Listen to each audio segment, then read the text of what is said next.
2025. Michael Yawn is going to join us from the Panama Canal. If you go over to worldviewreport.com tonight, your daily aggregated news site, one of the stories there is about BlackRock. China, I guess, is not going to work with BlackRock when it comes to the Panama Canal. I want to play some clips tonight, talk to Michael Yawn about the Panama Canal. Its incredible importance for us as a nation, disrupting our just-in-time inventory, the food supply. I want to ask him about what's going on in the Darien Gap. I want to ask him, where are we at with deporting more people? A lot to talk about with Michael Yawn. Some major national security concerns related to China, to the Panama Canal, things a lot of people are not talking about, dots they are not connecting. We'll get to that tonight with Michael Yawn, a long format interview. I can promise you it will be. Then we're going to talk with David Pine, the latest about what's going on with Putin. Putin is, he's upset President Trump with the ceasefire, and I guess not bringing about this ceasefire as quickly as President Trump would like to see it happen. Did you hear in the corporate media much about the explosion of the catching on a fire of one of Putin's limousines? Who was behind that? What was that all about? Will we see an escalation of the war if wasn't Zelensky talking about President Putin not being around much longer, and then like a couple days later, voila, a limousine catches fire that belongs to Putin? I don't know what's going on. I don't know. I have a lot of questions. Let's talk about America's armaments, our missiles. How long could we last in a war against China? New study is out. You want to see it. Then I pre-taped an interview with our reporter on the ground in Israel, Aaron Lavarco, today about continuing talks, maybe imminent, like in the next month or so, a U.S.-Israeli strike on Iran, what that would mean. We'll get a report from Aaron. And then Michael Weiner, gold hits another record, over $3,100 an ounce. Silver, I think, is like over $32, $33 an ounce. It's going and growing. It's going and blowing. Let's see. Silver is silver over $34 an ounce. Woo. Let's talk about those private equity firms again as well. A lot to get to tonight. We don't want to delay because there is so much to get to. So let me just say this. Do you like the long format interviews? Do you? I'm trying to keep them going as long as I can, folks. But look, we need you supporting us to keep the network going and to be able to sit and do long format interviews. When you see me do some of these long interviews tonight, just ask yourself, how many commercial breaks would Newsmax have taken? How many commercial breaks would Fox News have taken? Huh? And just say, how does he do this? Putting out so much truth and content without interruption. Because you go to worldviewtube.com/sponsors and you do business with one of these companies. These are all companies whose products we use, we endorse. I use the water purifier at worldviewwater.net. That's the water I drink. I don't drink bottled water unless I have no choice. Otherwise, I get it from my water filter that filters out all the chemicals, the bacteria, the fluoride, the lead, and everything else. That's the water I give Dolly. WorldviewHealthcare.com. That's Dr. Peter McCullough's group. That's where I get my emergency medical kits that I have on hand, multiple. I get supplements, all kinds of things you can get there. Then, of course, we have the Bella Grace I love so much. Then we have the Gatatana I drink every day. Then we have the Numi that I swish with every day to detox my cells. And some studies show it may help remove mercury from your brain to help prevent Alzheimer's, dementia, and Parkinson's. Then, of course, you can give to our foundation. Please consider doing that. You'll find the link at worldviewtube.com/sponsors. You'll find all of our apps, free content, free apps. How do we do it? You make it possible in part through our sponsors. Worldview Talk, your satellite phone, your phones that don't track you, store your data, your solar generators, your blankets to knock down the electromagnetic force, the EMP or the EMF, EMF, electromagnetic force, right? EMF. Yeah, E, electro, M, magnetic force. Yeah, EMF. I had to think there for a minute. I was thinking about EMP, but EMF knocks those down. The blankets. There's so much there, worldviewtalk.com, or you can call 1-866-738-3224. The vault, where we archive all of our 35 years of content. Worldview Gold, put gold in your IRA. Take precious metals, possession, or have it stored at a Delaware vault for your IRA. Take possession as you want to, or have checks cut as you sell it off slowly as you need it, while keeping a percentage there to keep going up, hopefully to fight off inflation. These are all things you can do. Worldviewtube.com/sponsor, worldviewtube.com/sponsors, I should say, with an S. Worldviewtube.com/sponsors. Hey, don't forget, we're coming to Milwaukee on Tuesday night, April 15th. Dr. Andy Woods, myself, Aaron Lavarco, all in the building. It's free, but you have to register. We now, between phone and online, over 1,000 people registered. You don't want to miss out. Worldviewtube.com/events, but you have to be there in person or a Vault member. If you're a member of the Vault, you can live stream it. Worldviewtube.com/events. Let me also tell you right there, worldviewstore.com. That's where you can register. Now over 100 seats gone for a national conference in October, and we only have 350 seats available. 100 of them or more are now already gone. Worldviewstore.com. While you're there, pick up your water purifiers. While you're there, pick up your potassium iodide. Protect your thyroid in the event of a nuclear catastrophe. Pick up your free business cards. Pass these out. They're free. Stack of 20, double-sided. Pass them out to your family and friends. Tell everybody about us. We now have sent out over 12,000 of these. That's the last number I've gotten, 12,000. Thank you, thank you, thank you for promoting us. Get those at worldviewstore.com. And then get your emergency supplies. Get your emergency food. Folks, we are still living in very dangerous times. And I still believe the globalists want to collapse our just-in-time inventory and our food supply. So go ahead, make sure you have stocked up on plenty of your emergency food. We have 3-month, 6-month, a year, 2-year, freeze-dried. This is real food. And not only is it real, it's actually really good. It's real food, just dehydrated, add water, heat it up, bring it back. Great food, great nutrition. We have gluten-free, we have vegetable, we have fruit, we have breakfast. It's all there. Worldviewstore.com, worldviewstore.com. These are the ways you can support us and help yourself and make available, and continue to make available, these long format interviews that I'm about to do. And I want to start one right now.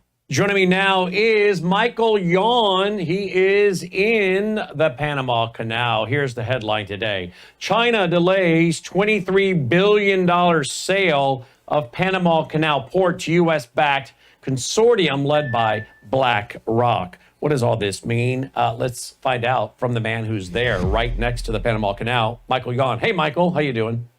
Hola, another day in paradise. And that green screen behind me is actually, I got a helicopter and it got over right behind my neck here is the China Bridge. Wow. Let me my pointer right. That's it right there. Right there. Oh. Right. Yeah. And across from that, okay, over here, wrong way, is that is one of the ports in question, right? So that the BlackRock you can't see it very well, but it actually in the photo it's high resolution, but that's one of the ports. It's actually that BlackRock is trying to buy. Hutchison Whampoa, of course, has it, and here in Panama, that's called Balboa Port, right? And so here we call it Balboa, and so that's it. And as you know, on about Friday, that got nixed, or at least say put on hold. You got to keep in mind, China is not new here, and I just bought 5 books the other day. In fact, I just bought a duplicate copy of them about 30 minutes ago. to give to somebody else. It's 5 books written by Chinese that are explaining how, 3 centuries of relations with Panama and that sort of thing, which is nonsense. Chinese Communist Party hasn't had 3 centuries of relations with anybody. But the bottom line is China is thick in here. They're very, they're involved in so many things, and it's not new. For instance, I found the other day a note from 1881, which I bought it. I bought it from an antique store, and it's from the Qing Dynasty consulate or embassy in Cuba, in Havana. It's vouching to the Cuban government that some guy named Jose Folk is actually Chinese, right? So I found it in an old bookstore and art store, and I bought it. That was 1881 with, Qing Dynasty relations with Cuba. So a lot of the invasion operations that go on through the Darien Gap to the United States, by the way, they are coordinated by the Chinese through Cuba, and through their Cuba embassy. So, I mean, there's a lot going on here. They have a long history here, and China is invading thick. One thing that's of very serious interest, and now maybe 1 out of 10,000 people are going to track with me on what I'm going to say next, which is that Panama City is sister cities with Nanjing. Now, I think maybe 1 out of 10,000 people are going to go and light up on that and go, hey, that's interesting, and they will know why. Well, I happen to have researched this specifically, and I was in Nanjing in 2016 researching it, and I've written 3 books on Chinese information war that are only in Japanese, and those books were largely about the Comfort Women information operation and the Rape of Nanjing information operation, right? And so why is Panama a sister city with Nanjing when Nanjing's not even a port city, right? And so, again, I went there in 2016 to Nanjing researching this, but I think the reasons are pretty apparent for those 1 out of 10,000 people who will have studied this enough to know. Even 1 out of 10,000 educated people are going to have a hard time tracking on this, but just write it down, and I think you'll see it come to pass. The top 3 customers through the Panama Canal in order are United States, China, and Japan is number 3. Now, I know how China rolls. China cheats on everything, and they use information war, the constant I'm a victim, to extort, right? And they're doing that with Japan now, right? It's already been very effective with the Comfort Women issue with Korea and Japan, with the court decisions in 2019 and 20 and on and on.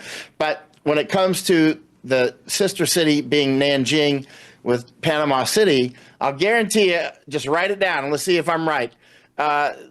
Eventually, if China were to get control of Panama and the canal, not just the canal, United States just wants control of the canal, not of Panama. But China wants control over the Americas, like from the tip to the tip, right? And they're very clear about that. They don't hide it. But if China gets control of the Panama Canal, they will strangle Japan with it. Absolutely strangle Japan, because they'll say, well, look what you did at Nanjing. Rape of Nanjing, you owe us a lot of money. Or your ships can't go through, right? That's what they'll do with it. Masako Ganaha was doing an interview earlier this morning, 3:30 in the morning, her time, in Japan just hours ago, and she was talking with Emerald Robinson, and Masako in Japan and Tokyo, she was saying, she hopes the United States gains control over the canal because it so directly affects Japan. And she's right. She's absolutely right. Because China will use that. Right now, it still remains a neutral canal. It was neutral when the United States had it, and it's now neutral. Let me tell you, this is very important. In one of these books, I don't have them here. One of these books, it's written in Spanish, but China is bragging about using the United Nations in 1964, and there's photos in there of helping the revolution in Panama to take the canal away from the United States, and which eventually happened, of course, with Carter and all that. But China's bragging about how their communists were helping the communists in Panama to take away the canal and give it to Panama. Let me tell you how this works. And they're bragging about using the United Nations, who has a headquarters right down the street from me, which is our old U.S. Army South headquarters. The United Nations has it now. So what they're bragging about, the Chinese are bragging about in the Spanish language book, is that they use the United Nations to take the canal away to give it to Panama. But how they operate is they will then take it from the Chinese will then take it from Panama. They're doing the same with Diego Garcia. I've said this over and over through time. China is going for Diego. They're using the United Nations to take Diego Garcia from the weak United Kingdom and give Diego Garcia to Mauritius. Once Mauritius has Diego Garcia, which is an atoll out there where our B-2s are parked right now, apparently.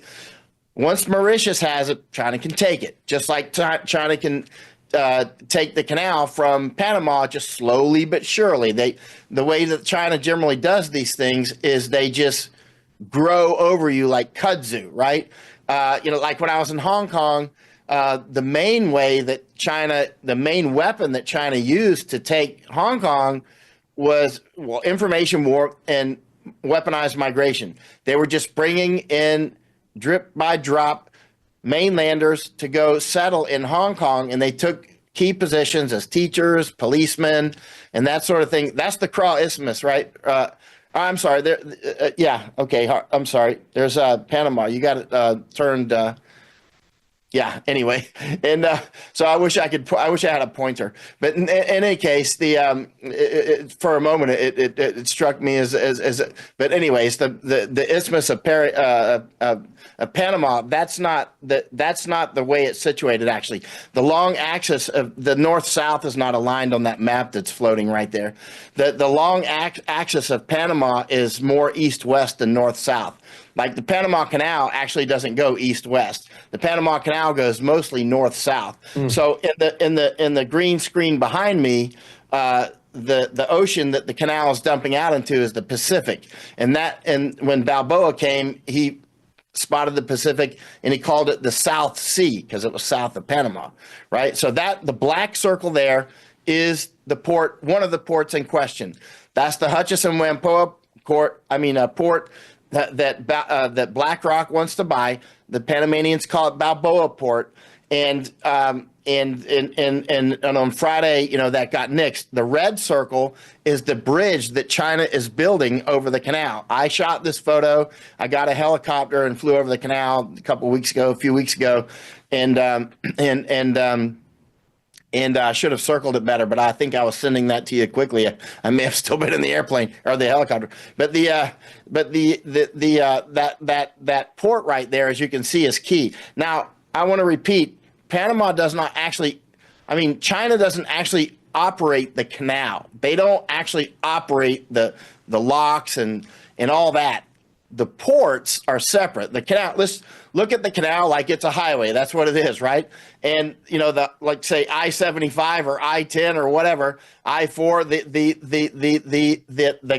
the road is operated by the state or the federals, right? In the United States, and the canal is operated by the Panamanians. But those ports on either side are operated, they're leased out, right? And so the Chinese have ports on each end of the canal, and they need to be gone. No doubt about it. They should not. Can you go back to that bridge? Can you go back to the bridge? That's very important. Did I take this photo? This one here? Yeah. Okay. Yeah. Okay. You see that red circle on the lower left? Yeah. Right. Okay. That's China Bridge. And now keep in mind, if you look up Chinese bridge collapses, you'll be busy for the next couple hours reading about Chinese bridges collapsing and buildings. You saw that earthquake that just happened in Bangkok, right? And that building collapsed. That was a Chinese construction. And thousands of other buildings in Bangkok just did what? Did not collapse. So thousands of other buildings did not collapse, but the one built by the Chinese is laying in dust. Why? Right? Why? Because they're Chinese. And I've been all over China. Seriously. Bottom line, So they're good at food, but not at building. They're good at fraud. They're extremely good at fraud. And, none of this trust but verify nonsense. Zero trust. Always. That's why I've told Trump administration. I've told key people in it numerous times, including again today. we need to stop construction on that bridge right now. We need to stop construction on this bridge, and we need to put American engineers down there, or Japanese, or American and Japanese, but not Chinese and not anybody else. It has to be somebody serious. Are you making a prediction now that if China is allowed to build that bridge, that it won't be a sound long-term structure? No way. No way. I mean, people are constantly taking bets that, Three Gorges Dam's are going to break any season, They just don't. Look, their buildings collapse all the time. So the no way was that you're not taking the bet. The no way is there's no way that if they finish building it, it will last long term.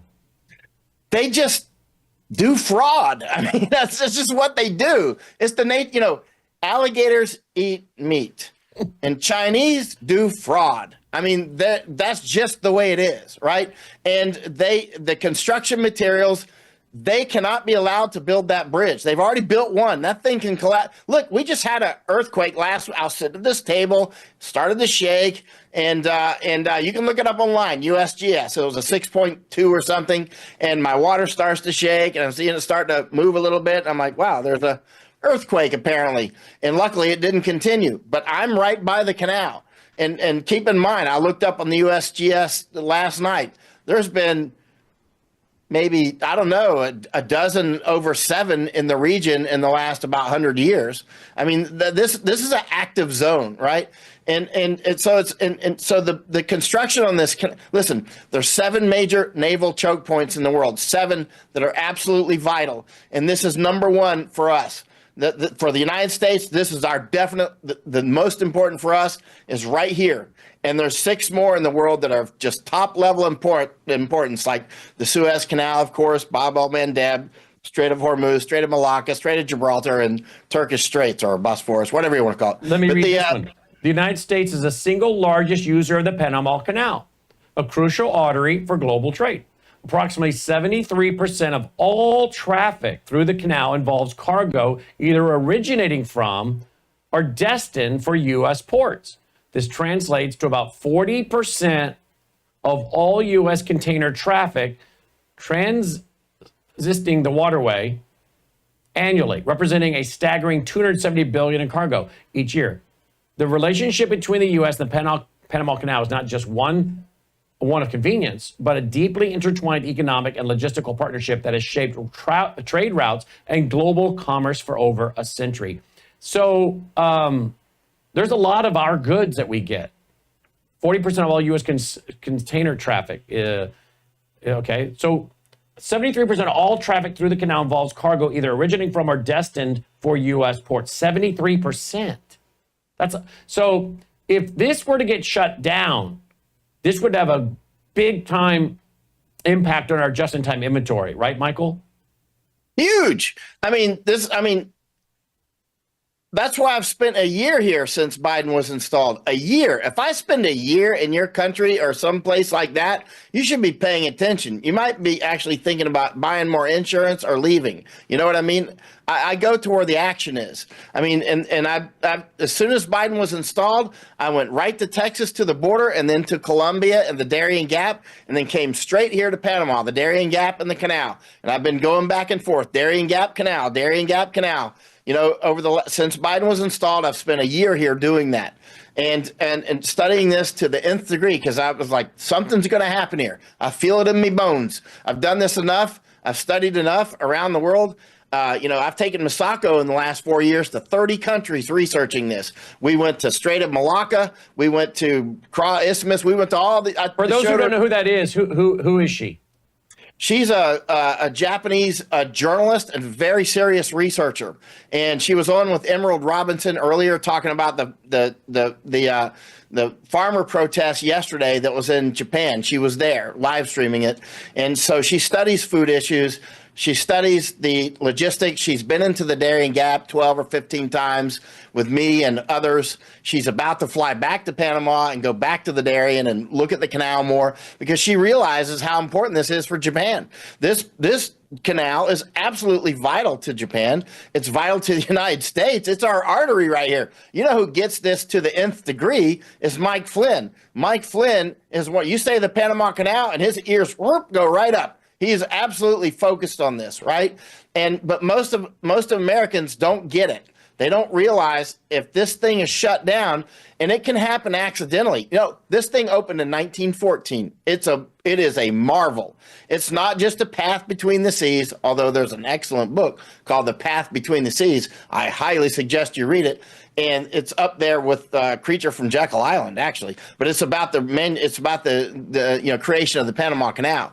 It's very sophisticated work, not just the canal, but we created Panama, the country, to create the canal. You can't make up the stuff. This was very sophisticated. I've got stacks of the old books from the 1800s here of our surveys and maps. I've got hundreds of the maps here. It's unbelievable. The surveys that were going on and looking for the right type of coal out in the jungle and everything else.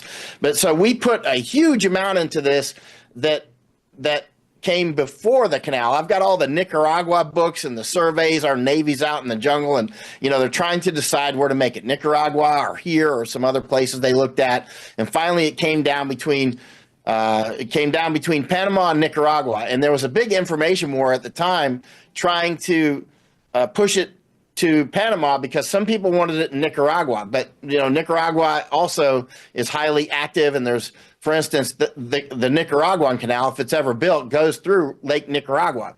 And I've been there before. There's two volcanoes in the middle of that lake called, or not in the middle, but in the lake, called Amontepe. It's two volcanoes. I spent, I don't know, maybe more than a week. There it is. Yeah,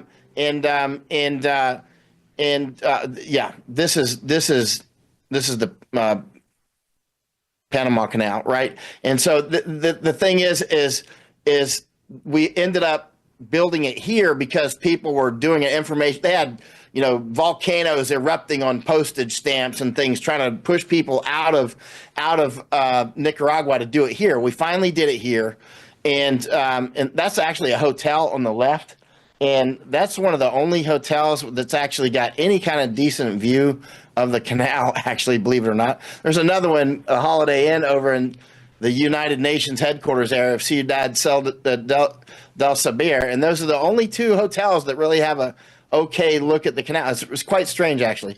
And so that there's not like a massive hotel overlooking the canal. It'd be a massive draw. But that hotel on the left has got an okay view.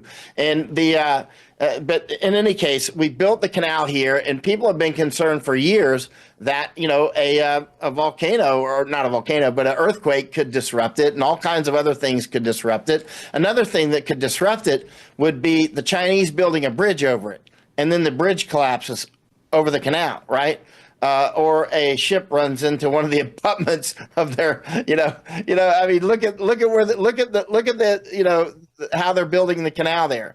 And this thing is and they're building also a train underneath. I don't think people are really worried about the train very much because Japanese are working on that, and nobody's stressed out about Japanese. But if Japanese were building that bridge, I'd be like, that's great, build the bridge. And don't forget, we had the, what was that? The bridge in the Baltimore Harbor, right? That ship, yep. I don't know if someone hijacked that ship electronically, remotely, and turned it into that bridge and did that. But looky there. I don't know if that was a test. I don't know if that was a warning. I don't know if that was a signal. But you're saying, what if someone were to do something funny with that bridge there or in the canal? Or just, again, there was an earthquake that I felt just like, look it up, USGS. It was like, I don't know, a week or so ago. I was sitting at this table and it happened, right? So, I mean, this is an active area, and China is just terrible at making stuff. They're really good at fraud, is what they're good at. They're very good at fraud. You mentioned they're good at fraud, but if this? Let's say that we've just moved a lot of, I guess, hardware, ships and whatnot out of the Indo-Pacific, headed to the Middle East. They're probably in the Middle East now. If we were to have a strike between America and Israel on Iran, and we're distracted with that, and this would open up a door for China to put an embargo around Taiwan or just go for occupation. And we decide now we're somehow going to, I don't know how much we can do in two theaters, but if we were to decide we're going to somehow get involved in that, then come to their defense, what could you see China doing when it comes to the Panama Canal to weaken America, hurt America, cause America to suffer. Because you and I know that one way to get Americans to put pressure on their political leaders is, well, for instance, the unions. President Trump, I think, has just signed an executive order. He wants to deal with the unions, and when it comes to government unions, because I'm sure he knows that government unions can call strikes and impact critical infrastructure. You know, we know that communists can infiltrate a union and then call for a strike, and then your garbage gets picked up, and then it starts piling up at the street, or other services get disrupted. So the one way to put pressure on an elected official is all of a sudden have a critical infrastructure bottleneck collapse, and then use that pressure of the American people not getting stuff, not getting things they need to say, hey, you know, and that is a political backfire for that leader. Could you see China, if there's skirmishes with Taiwan between Russia, the U.S. and China over Taiwan, could you see China somehow doing something in the Panama Canal to create trouble for America and Americans?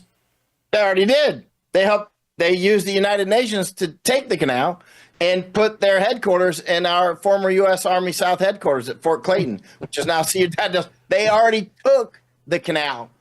China already took the canal and helped take the canal and give it to Panama.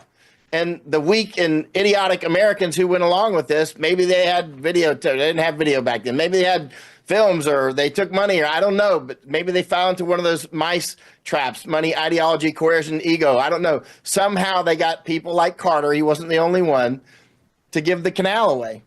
And now the canal is in Panamanian hands, ripe to be taken eventually by China, right? And I was just down in Argentina with Masako. We're looking at the bioceanic corridor that China's building down there between Brazil and goes through Argentina and over to Chile, right? And I mean, there's a lot going on. I mean, we could talk about it for hours. So let me ask you this then: what would that look like? If play it out. If you had to war table this, if you're going to do an exercise. Something happens with Taiwan, with China, where we get involved. How does China respond? What would you see them being able to do with the assets they have on the ground there? Do they have enough assets on the ground to physically take control of the day-to-day operation of the canal? Taking control of the canal, that would be difficult. Disrupting it, I mean, that could be difficult because we could easily then take the canal out. All right? You know, if they're not letting us through, but they're using their own ships to come through, it would be simple for us to take it out. But that would be catastrophic for our economy. And think about that. One little canal could be catastrophic for our economy. That's a big deal. When you say catastrophic, explain what that looks like for the average American. Look what you just saw on, you know, the thing that you put up on the screen. 73% of the cargo going to, was it $270 billion a year, right? Yep. So it's and also our Navy needs to be able to get through faster. And also, there's another thing that's important. A lot of the cargo that can go through there, like food, it can't just reroute because a lot of the cargo has a shelf life on it, right?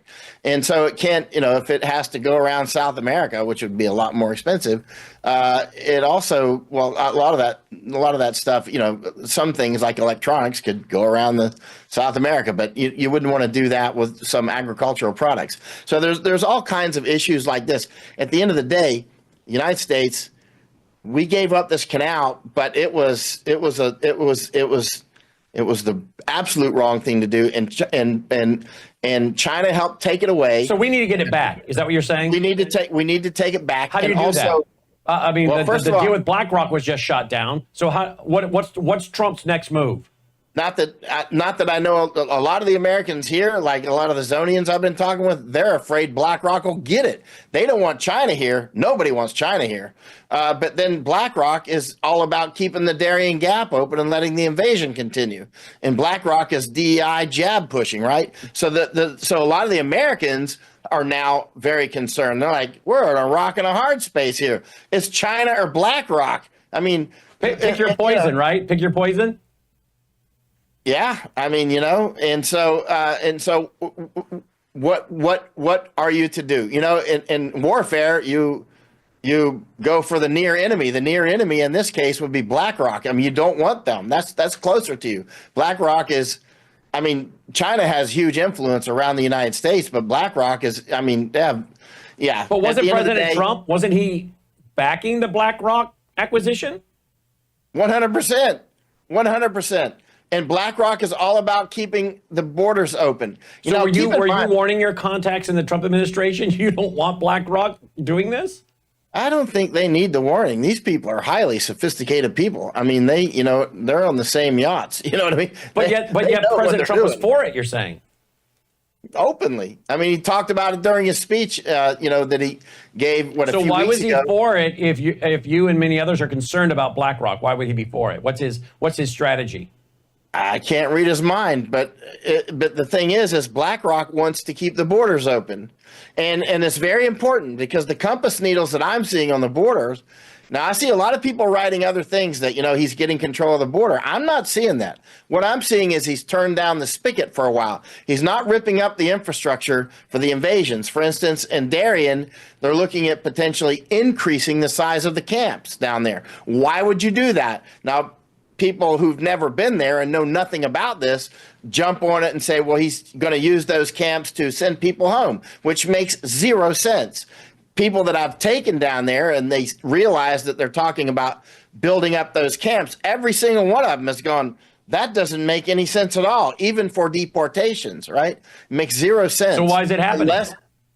I think if I'm just to read the evidence, looking at the evidence, it looks to me like the invasions will continue at a high rate in the future because there's been no effort to defund the United Nations, and threats don't matter. Threats mean nothing. But why would President Trump allow that to happen or even want it to happen? Isn't that against his entire policy? No, because I'm just reading the evidence, and the evidence is clear. The door is unlocked. It's like, lock the door and defund the United Nations. Defund the United Nations, start investigating and arresting some of these people. Get them out of New York. Get them out of the United States. Defund them. The main funder of the United Nations is United States. The main people doing the invasions is the United Nations and the United States openly together. Our flag is flying in the Darien camps right now, today. Our flag, it's not actually flying, it's just painted on stuff. You don't have anybody those out are there. the DHS, UN, DHS camps, the white camps that you've been to, that you've talked to us about now for several years. And you're saying that now under the Trump administration, they're getting built bigger. That's what you're saying. They're not building them bigger yet, but definitely they're kicking. I know the right people. They're kicking around tires about expanding the camps down there. And why would they do that? Why? Now, does President Trump know this, you think? I mean, he's one guy trying to do a lot of things to turn this Titanic. Do you think if he were to tune in tonight, he'd be shocked by what you just said? Well, Homan knows. I mean, I've told Homan multiple times. He knows. And I think Homan wants to dismantle everything. Everything I've heard about Homan is he wants to come in with a sledgehammer and do his job. But the problem with Tom Homan, I understand, is he doesn't really have any funding. He's been appointed the czar, but he has no staff and no funding, and I don't even know if he has an office, does he? So basically, he's got a crown and he's got no army. Right? It's like, and that's because Congress has to approve that, right? I don't know what the holdup is, but I know what it translates down to here on the ground. And on the ground, it translates that gap is not only is it wide open, the camps, Anthony Rubin and Carlos Arello were just down in Colombia. You know how those guys are. Yep. They don't play around. And they were down there checking out Colombia for quite a while again. They were giving me daily updates. All the facilities are open in Colombia, and all the facilities are open here in Panama. And the United Nations is still operating. Why? Unless you were going to continue to do this, why would you keep the engines running, right? But I got to ask you, why do you think? Why do you think? Who is it? Is it people that have gotten into the administration that are going to try to convince President Trump we need the cheap labor? What? BlackRock, Larry Fink said explicitly about 2 weeks ago or so on a press conference, he wants the cheap labor. He said it explicitly. There you go. And that's not exactly verbatim, but it's getting pretty close. And if you find that press conference, Larry Fink talks about Panama Canal and talks about, migration, quote unquote. He's straight up. They're DEI guys, to keep the invasion going. And keep in mind, this is extremely important, what I'm about to say. This is life and death important. It's not minorly extremely important, like you might lose your fortune. No, you'll lose your life, right? You'll lose your life. You'll lose your whole town and everybody, your family gone, right? This migration thing is actual war. Look, Ireland's getting knocked in the head right now. And Masako and I were there like 3 years ago warning about Ireland, right? Sweden, the whole works, right? United States clearly is under attack. The United Nations must be defunded, period. If you do not do that, you are not serious. I was publishing this in advance before the inauguration. But you were saying it on our show. You were saying it on our show. And I agree. Saying it for years. I agree. I agree. If you don't 100%. if people are like, now we have to make a plan. Plan? We know the plan. It was planned in black and white in the 1950s. Take out the United Nations. Defund them. That's the only plan you need. You defund them and you start shutting down their operations and you start investigating and arresting people that are involved in these things. Yeah, well, we know the UN is full of Islamists and Marxist globalists who want to bring down America. They openly stated they want world government. I mean, we go there, you find the pagan occultic prayer room that was the brainchild of the mother of the New Age movement, Alice Bailey, who had multiple demons she wrote her books with. I mean, it's an evil, evil organization. They're the ones, the UN, that gave us, of course, Sustainable Development, Agenda 21 in 1992, the Earth Summit in Rio, and now called Agenda 2030, which is basically world socialism or big government, big business merged together, the Klaus Schwab agenda. It's Klaus Schwab's wife that was in charge of one of the agencies in the UN to implement the Sustainable Development Goals. It's the UN that put on the ID 2020 conference at the UN that wants all of us chipped like a bunch of cattle. So you and I have been singing this same song I think, probably about 3+ decades when it comes to the UN. Now, when it comes to Larry Fink, you said find that video. I think we found it. Let's play it and get Michael's response. In terms of infrastructure investing and maybe misrepresented in the press the notion that BlackRock had bought the Panama Canal. I think you've tried to correct that impression and also making it clear that it wasn't just, first it was ports, and it wasn't just Panama. So tell us what you've done and why you've done it. Well, first of all, my kids called me and said, BlackRock bought the Panama Canal, can we go on it? And I said, we did not buy the Panama Canal. This is something we've been working with the seller, Hutchison Whampoa, for some time, but it was a very concentrated period, about 2 weeks, where they, they've been faced with a very poor stock price for some time. From our estimates, Hutchison was trading at 30% of book. And they decided, after much deliberation, to see what the market would take related to selling their 44 ports in 32 countries. I mean, there are 6 of the ports are in the Suez Canal. No one ever mentions that one, or all the other ports that are around there. 6 just in the Suez Canal. Yeah. But through through GIP, which is a company we bought last year, there is a partnership between GIP, BlackRock, and the largest shipping company in the world. And they own a port company called Till. We had the most strategic, I would say, partnership to build this out. And through this acquisition, we are going to have 100 ports in our portfolio. And we look at this as a real milestone and a real opportunity. Unfortunately, the far left and the far right didn't mention that we bought 44 ports. They mentioned we bought 2. And so the total consideration, I would say the 2 ports in Panama represent about 4% of the total consideration value of that transaction. And so But that's another great example of private capital coming there. The amount of demand that we have heard from our LPs, our co-investors across the board, I believe we probably could syndicate this about three times. Are ports a good business?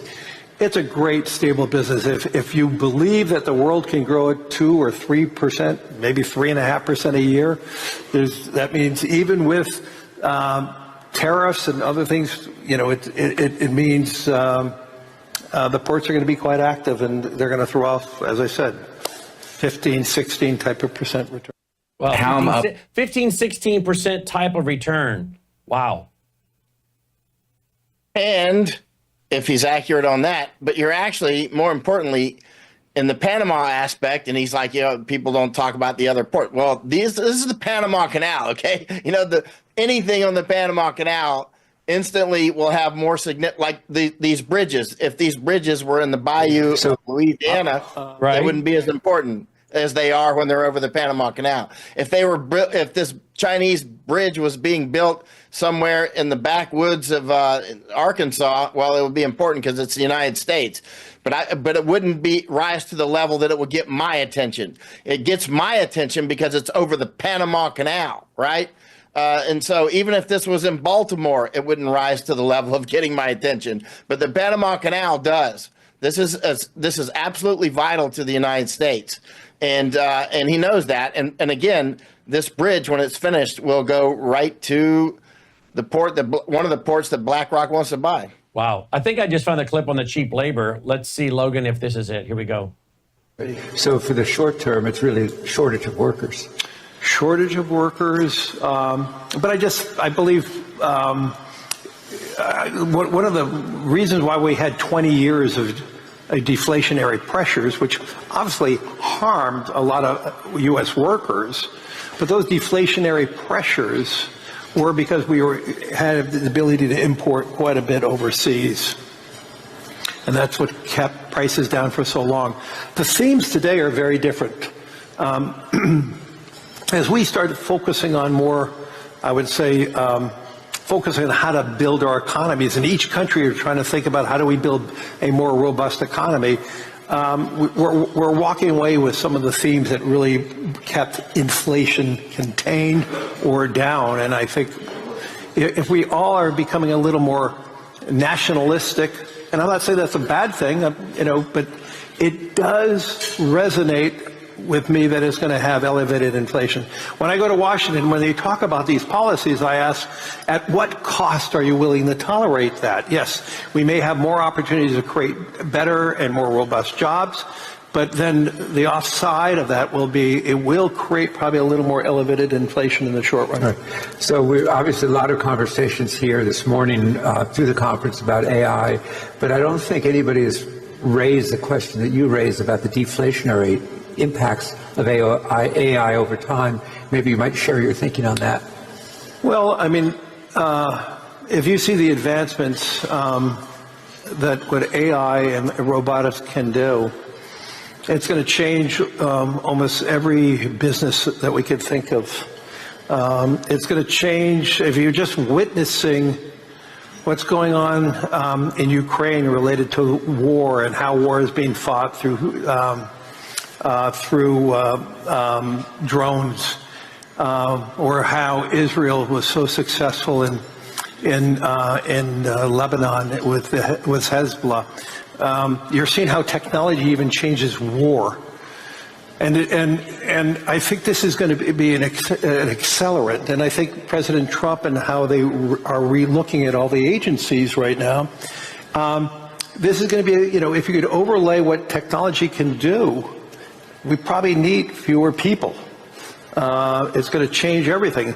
And if you think about it, if war is fought in a whole different manner than we are used to, do we need as many people in our military going forward, or do we need a different type of person? And you can take that in every different business across the board, how that translates and how that transforms. I was with a CEO, an Asian CEO that builds phones. And they're now applying AI robots, robots that have much more tensile dexterity that they believe over the course of the next 2 years, their workforce will be down 30% with the advent of more technology and more robotics. If you translate that across all the economies, everything, we're going to have shortages of jobs in some things, like I said, in construction and with electricians, and we're going to have job changes in many other industries that robots through AI are going to supply. Okay, so why do they need more cheap labor in here if he's saying we're going to go to more AI? Why do these go? I mean, It does not compute, does it? It only computes when you look at the other things that they're doing, which is, listen, they are super globalists. They don't view the United States the way we do, like it's our country. It's our country, right? We defend for them, it's just another farm. It's another property. It's a property, just like the people that they buy constantly. They're just properties. They call them properties. I mean, they'll call a lot of these super bloggers and stuff. They call them properties. Joe Rogan is somebody's property, right? He's not his self, right? So that they buy, they can buy those $23 billion worth of ports. That's pocket lint to these guys, right? That's nothing. And so they don't view the United States the way we do. They view it as another farm. We can just terraform it with anthropologically and get rid of the people that are in the way, like these unions that they hate, of course. And one way to get rid of the unions is to do the ultimate union busting, which is to basically kill everybody, right? And I mean, straight up, hardcore. Look, they got everybody taking the jabs and all these other things. It's very clear eventually we're going to have food problems. It's crystal clear that the conditions continue to accrue for famines. And when I first started saying this 5 years ago, people again were like, "That's crazy. There's never going to be any famines in the United States." And don't you understand we're the #1 food exporter? Yes, I get it. Number one, I totally get it.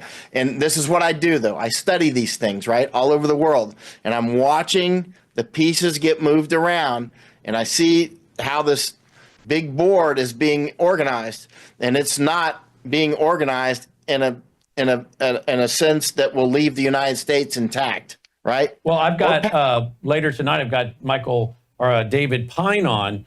And one of the things I wanted to talk to him about was a recent study that shows what percentage of non-citizens voted in our last election.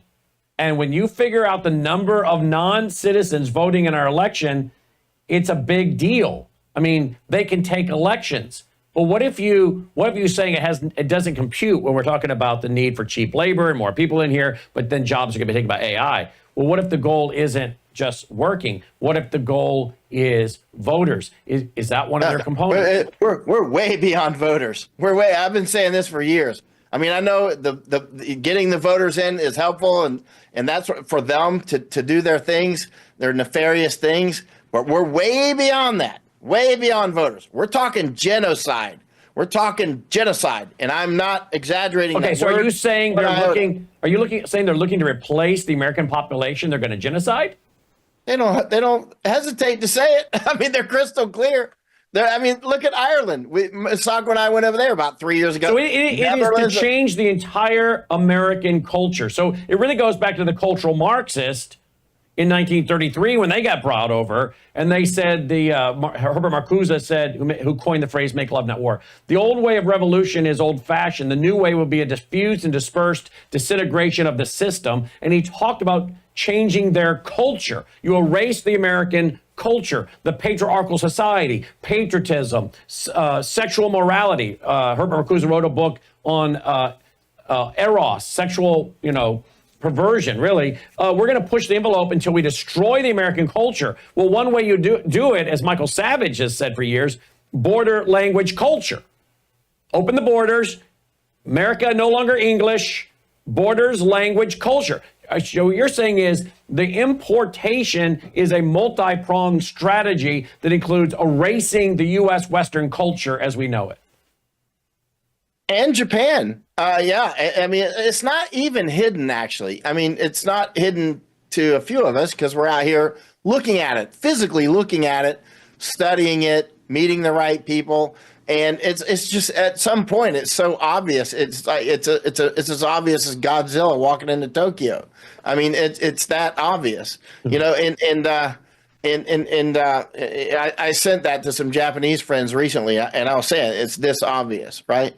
And like I got a message from a Japanese woman last night, and she said, they're doing the whole name change thing between, when a woman gets married, she, just keep her old last name. And she was analyzing that, the Japanese woman. She's saying the reason that they're doing that is to further erode. It's just another attack on Japanese culture, right? Another way to muddy Japanese lines, and also it's a way to kind of launder Chinese into the system. And she explained how you can do that. And anyway, it's interesting because Chinese are moving heavily into Japan. Japan now has a whole town called Kawaguchi. It's filled with Kurds. Misako and I went there last year. Kurds and Chinese. The Japanese call it Kawaguchi-stan, right? And so it's not just the United States, but the United States is the prize, because once the United States is gone, you can run the table, right? For those who play chess or have fought much or whatever, you get to a certain point and you dominate, it's it. Now you've got the initiative and you can finish the board, right? In the United States, it's not about votes. We're way beyond votes. They don't care about votes. This is about genocide. And I mean kinetic genocide. And again, think about it. The jabs. I mean, people say that's the jabs, and they say that's an exaggeration. I say the jabs, right? Let's keep repeating that. The jabs. How many people do you hear have cancer now, right? They're dying. The jabs, right? So they wouldn't do genocide. The jabs. They have done it. They have just jabbed huge numbers of people around the world, and they're falling out of the trees like iguanas in the winter. I mean, they're dying everywhere, right? Yep. And constantly. And I just read anyway, at the end of the day, it's crystal clear what's happening. Food shortages are coming. It's a matter of time. I don't know how it's going to look, but that's one of the reasons I keep warning about the Darien Gap. With the Darien Gap, and they're building a road to Colombia now. And often, again, people will say, as I've mentioned to you before, they're going, that's impossible. They're not building a road. Okay, whatever. They're building a road, period. Full stop. I found it. They're definitely doing it, right? And what if you have famines in Asia or Africa or South America, that human osmotic pressure alone will squirt them by the tens of millions up to the Darien Gap. We know about 1.4 million came in just through the Darien Gap, which is very rough jungle, during Biden's time. About 1.4 million. That's a very accurate, based on a lot of information. It's a little bit of extrapolation, but it's guarantee it's within probably 5%. I mean, it's very close to the mark. About 1.4 million in those 4 years. You build a road there, and because they were coming through the Darien Gap. If you were to design a military obstacle to keep people away from you, it would be like, the Darien Gap. You might throw in a little more quicksand or something, but I mean, it would be the Darien Gap. And a huge amount of people died coming through, but they just kept coming. There's bodies all over that jungle, right? And nobody knows how many died since Biden was installed. It would be way up in the thousands, and very easily in the thousands. Anyway, but they kept coming. What about when a road is built and then there's a famine? They will come over on ships like Camp of the Saints style. Eric Prince has got that idea about flying people back, which is fine. But I messaged Eric immediately on that. What ships? Use ships. We don't need airplanes. You send ships right up the Mississippi River. Send ships all inland. Send ships to all the ports: Houston, Miami, New York, San Francisco. Load them on ships. That's the only. If you're serious about this, there's two major. Isn't that what they did? Isn't that what they did? And I hate to use the term. I'm sorry, but it was called Operation Wetback under Truman or Eisenhower. I think I'll have to look. Let me look it up. But isn't that what they did? They loaded them up on ships and took them out of the country. I was talking with an old Mexican man a couple of years ago. I was on the Texas border, and he calls them wetbacks. He's like, he's kept talking about wetback. And he said, I was a wetback. He said, no, I got U.S. citizenship. And for those who don't know, the term was because they were coming up out of the river, right? coming out of the river they were wet, right? Yeah, yeah. And he said I was a wetback. He was like, I was straight. We called ourselves a wetback, and we still do. And it's not an insult. It's only an insult when the woke Americans started saying it's a. He said he still calls them wetbacks. He's like, oh, there's a lot of wetbacks coming over. He said he was a wetback because he used to work up in the United States, and then he would cross the river and go home. He lived in Mexico. It was Eisenhower. He would literally do it. And you know, that's the kind of people that's fine. I mean, that kind of migration, it's not really migration. It's just working back and forth. And that suits everybody. It benefits everybody. But what we're getting now is not about that. It's not about picking cantaloupes. It's about destroying the United States. You go to Canada now. Masako and I went from, you know, Vancouver and Toronto and up in Yellowknife, Northwest Territories, looking at Yellowknife. Look where Yellowknife is. Can you pull that up on a map? Look where Yellowknife is. It's up near the Arctic Circle, right? So we fly to Yellowknife. I hadn't been there in many years. It's way up there. It's the capital of Northwest Territories. Most Americans, I think, have never heard of Northwest Territories. It's massive, but it's very remote. And we go up there and we land, and the town of Yellowknife is now filled with Afghans and Pakistanis and Nigerians and whatnot. Like, how did you get here? How did you get here all the way to Yellowknife, IOM, International Organization for Migration, UN. IOM.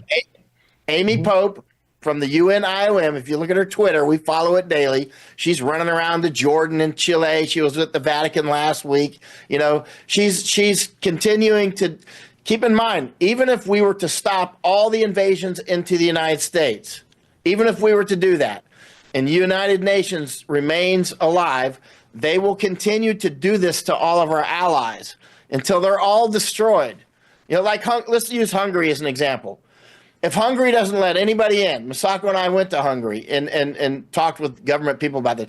But even if Poland and Hungary don't let anybody in, just imagine, but the rest of Europe does, they're going to be overwhelmed. I mean, there's only so much until those other countries are overrun.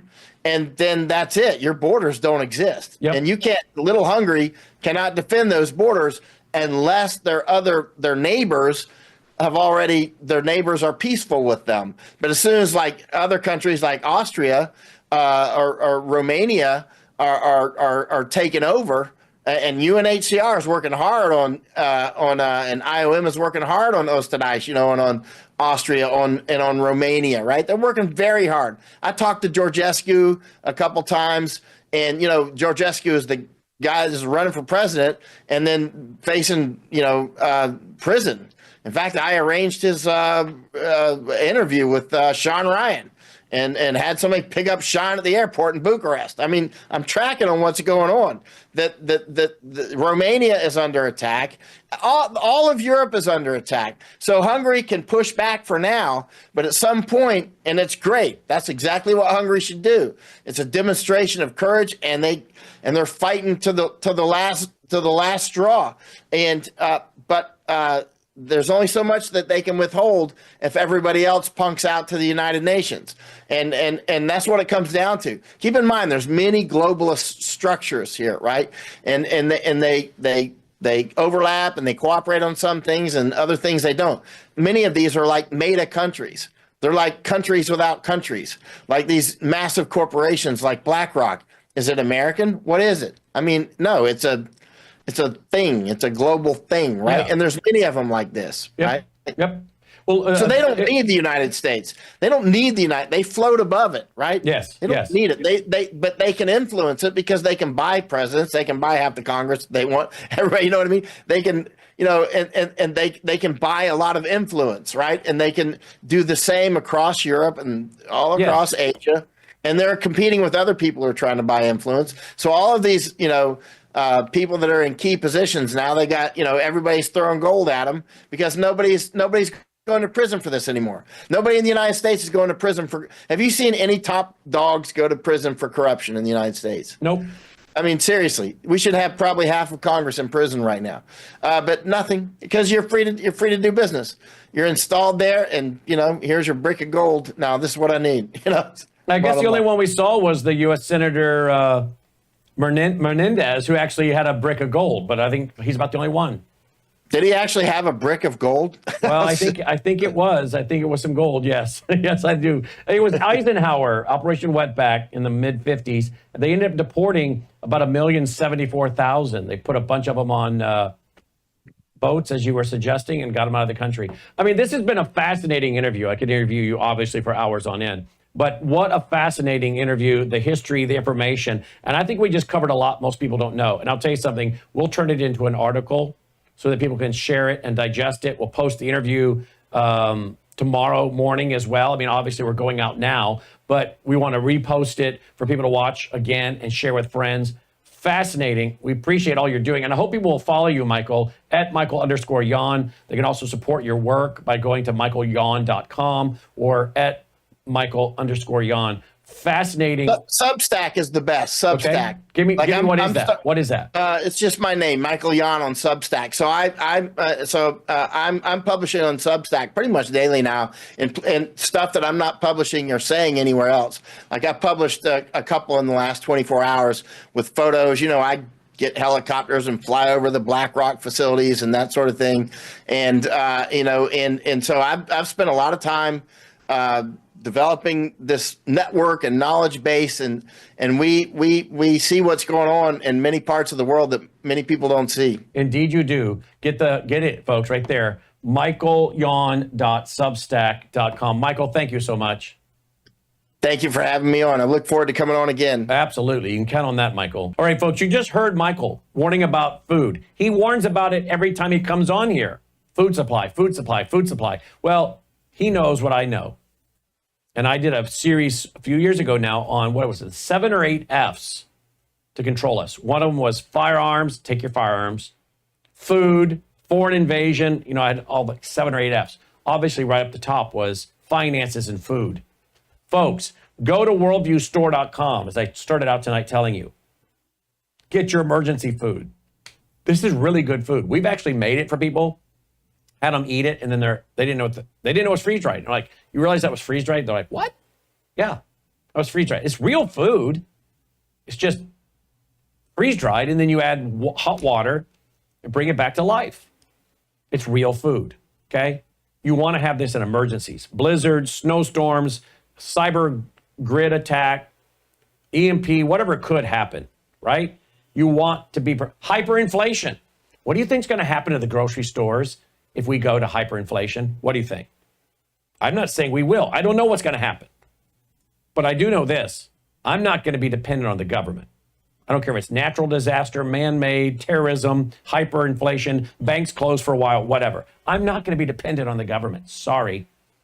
I've seen how that works out for people. Yeah, I have over a 2-year supply of food for my family, for the kids that work for me, for my friend who's a medical doctor, lives in my neighborhood, because I'm going to use that to help him, and he's going to help me as a medical doctor, right? I have a couple friends I know are very good shots. They would be great security, and I'm sure that I might be able to have them provide some services for protection should things get unruly when I have some extra buckets of food, right? There's a lot of things you could barter for. You should check it out, worldviewstore.com, worldviewstore.com. You heard Michael talking about that, but not just emergency food. You have emergency supplies. I'm talking gas mask, pepper spray. You have the 100-hour candles.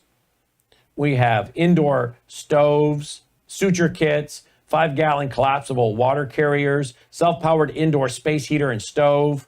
That top comes off, and you can actually cook on it with 6-hour canned heat. These are so cool. These are all in my, and then as a fan in there, the heat makes the fan turn, and you can heat a small room with it if you had to do that. You can also cook on it with that 6-hour canned heat, okay? So check it out. You can boil your water to make your freeze-dried food. These are all the supplies we have, some of these supplies. Water filters, water purifiers, medical kits. Think about the ability to make a fire with some twigs and kindling, put your pot on top of it, boil your water to make your food. Everybody should have a prepper kit, and you should be adding to it all the time. Some of this stuff you should have in your car, right? We need a nation of people being prepared. You'll find it all at worldviewstore.com, worldviewstore.com. Joining me now for our national security update, because it always moves fast when it comes to Russia, Ukraine, China. We have to have regular visits with our national security correspondent, David Pine of dpine.substack.com. David, welcome back to the broadcast. Hope you had a nice, relaxing weekend. But boy, you're all over it on your X account today. Let's start out with this one here. I actually think the origins of the Russian invasion of Ukraine in 2022 have more in common with Hitler's invasion of Poland in 1939. Russia's decision to invade Ukraine was in response to NATO's de facto expansion into Ukraine, much like Hitler's invasion of Poland was a direct response to the UK and French decision to militarily guarantee Poland and bring it into the World War II equivalent of NATO. Both wars were begun to determine the geopolitical alignment of the nation being invaded. Pick it up there, please.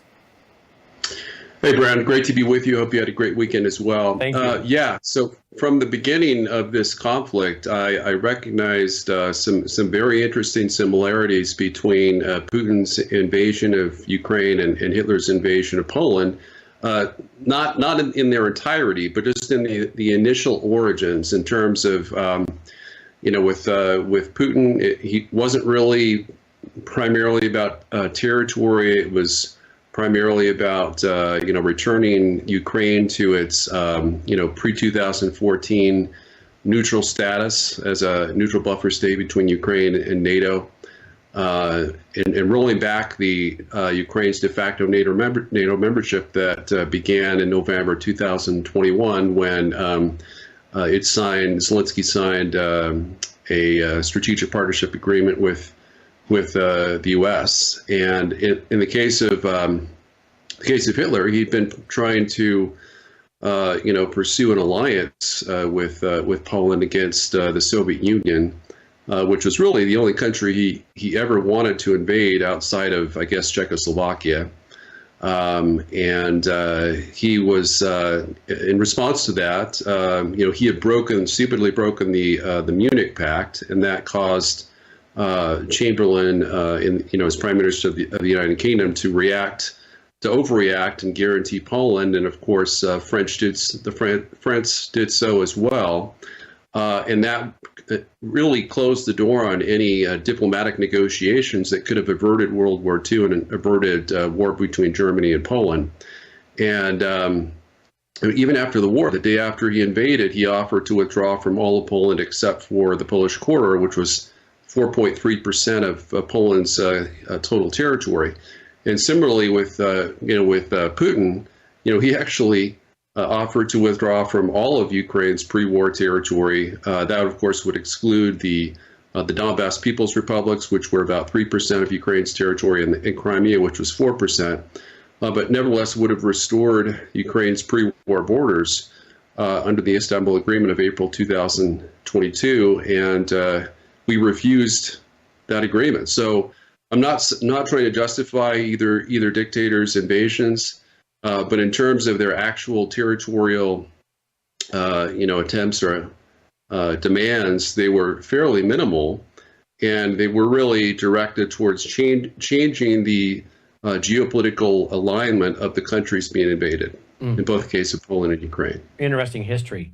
Let's go to this article. You put a tweet out about it today, so I read it. The U.S. defense industrial base is not prepared for a possible conflict with China. This is a very interesting article over at the Center for Strategic and International Studies.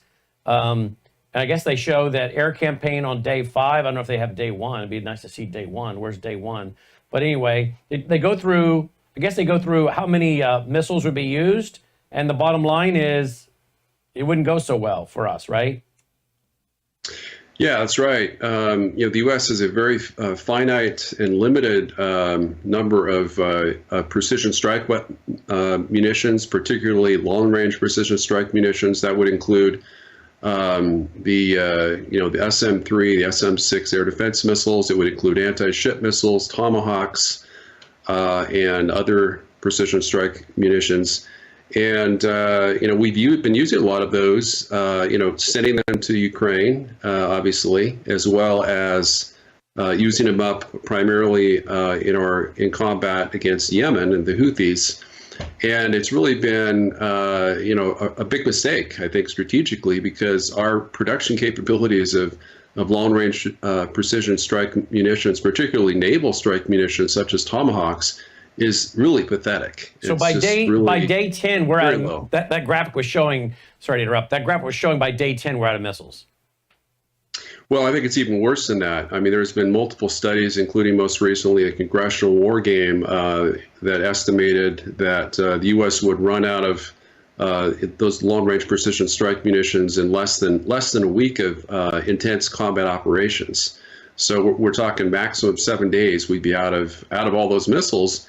And what happens after we run out? I mean, our Navy ships, they're already trying to be outside of Chinese anti-ship missile range, but once they run out of those missiles, they're pretty useless. I mean, they're just sitting ducks. They're like targets. So we'd have to withdraw them probably beyond the second island chain, or at least outside anti-ship missile range of about 1,000 to 1,100 miles that the Chinese have from their coastline. So how did we get to this problem, David? Was this giving so many munitions to Ukraine during the 4 years of Biden? How did we get here? Well, this is really all about the globalization, deindustrialization process that we began shortly after the end of the Cold War. There was a decision, you and I remember it, of course, as the peace dividend. President Bill Clinton was elected, and he was kind of the first post-Cold War president, and he decided to slash the budget, I think the defense budget, by somewhere around 25% over his term. And, that was one thing, to reduce our defense budget. But we also, at the same time, we had a huge number of defense contractors producing various weapon systems, and those began to consolidate. And at the same time, much of our defense industrial base was shipped out to other countries, primarily China. So we had a very strange situation where our number one potential enemy, China, still communist, unrepentant, was getting a huge portion of our, high-tech dual-use defense manufacturing capabilities. And, we were losing those capabilities at the same time. So, for example, we only have, in all of the U.S., we have one tank manufacturing plant.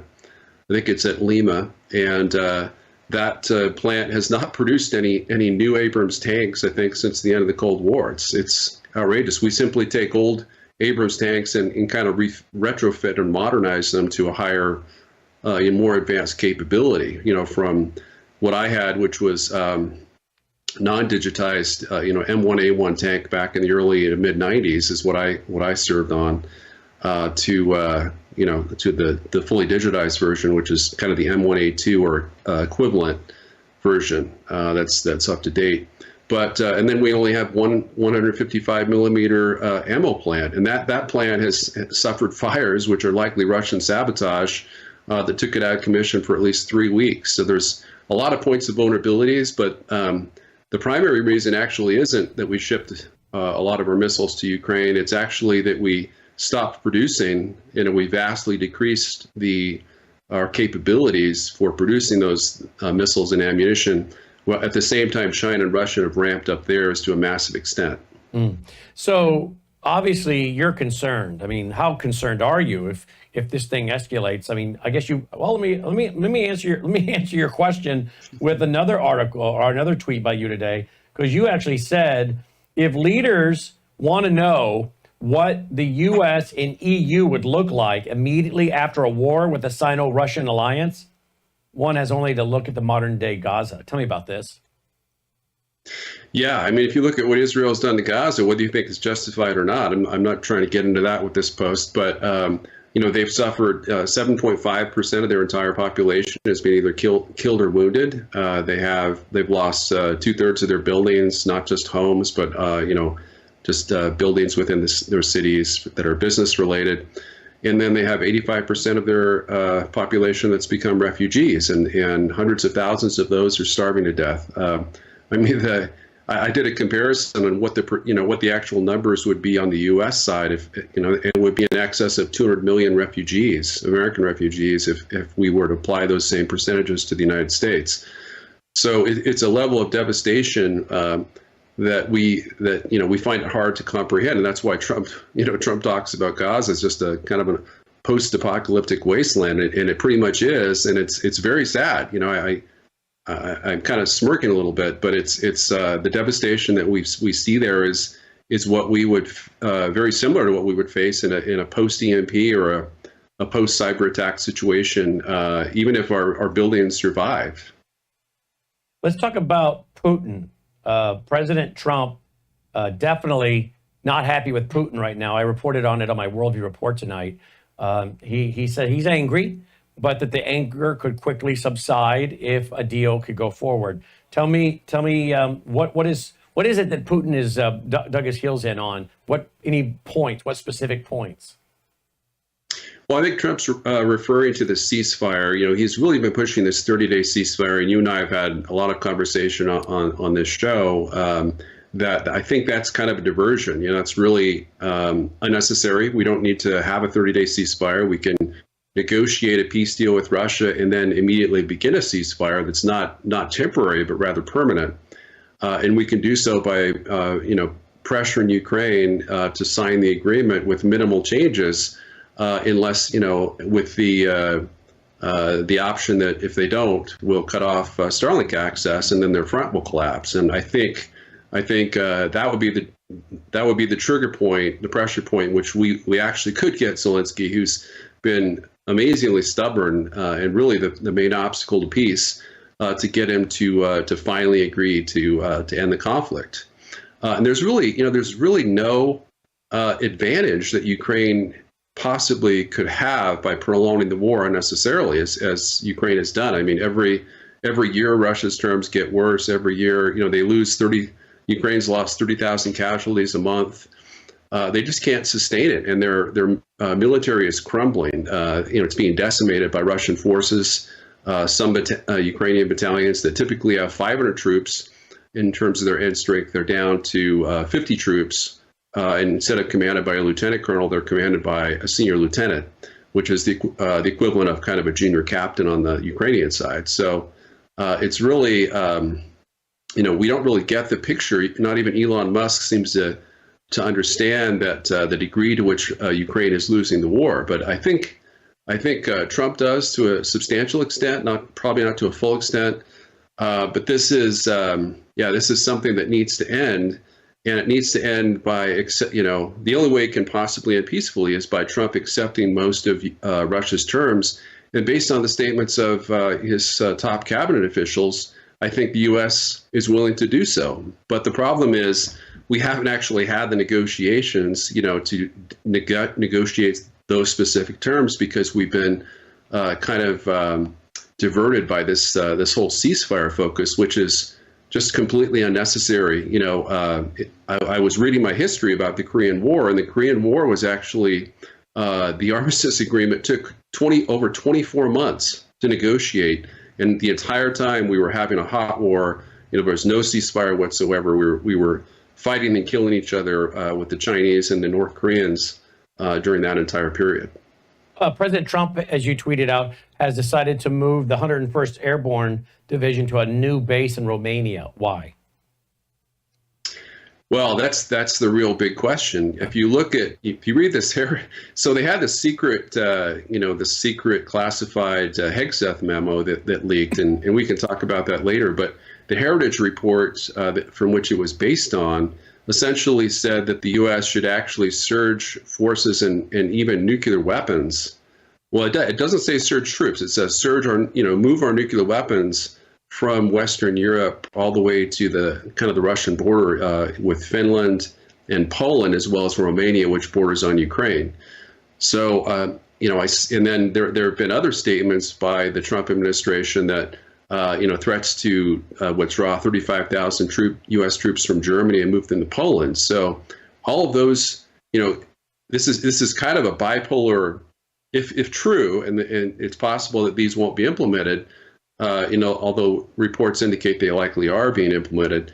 it's kind of a bipolar foreign policy, because on one hand, Trump is trying to withdraw us from NATO, not fully, but partially, and pull back the number of troops from Europe, while making peace with Russia to neutralize its alliance with China. But on the other hand, we're surging military capabilities to Russia's border that are going to make them think that we're not negotiating in good faith, and we're trying to threaten them with war and greater security issues than they had previously before the Trump administration took power.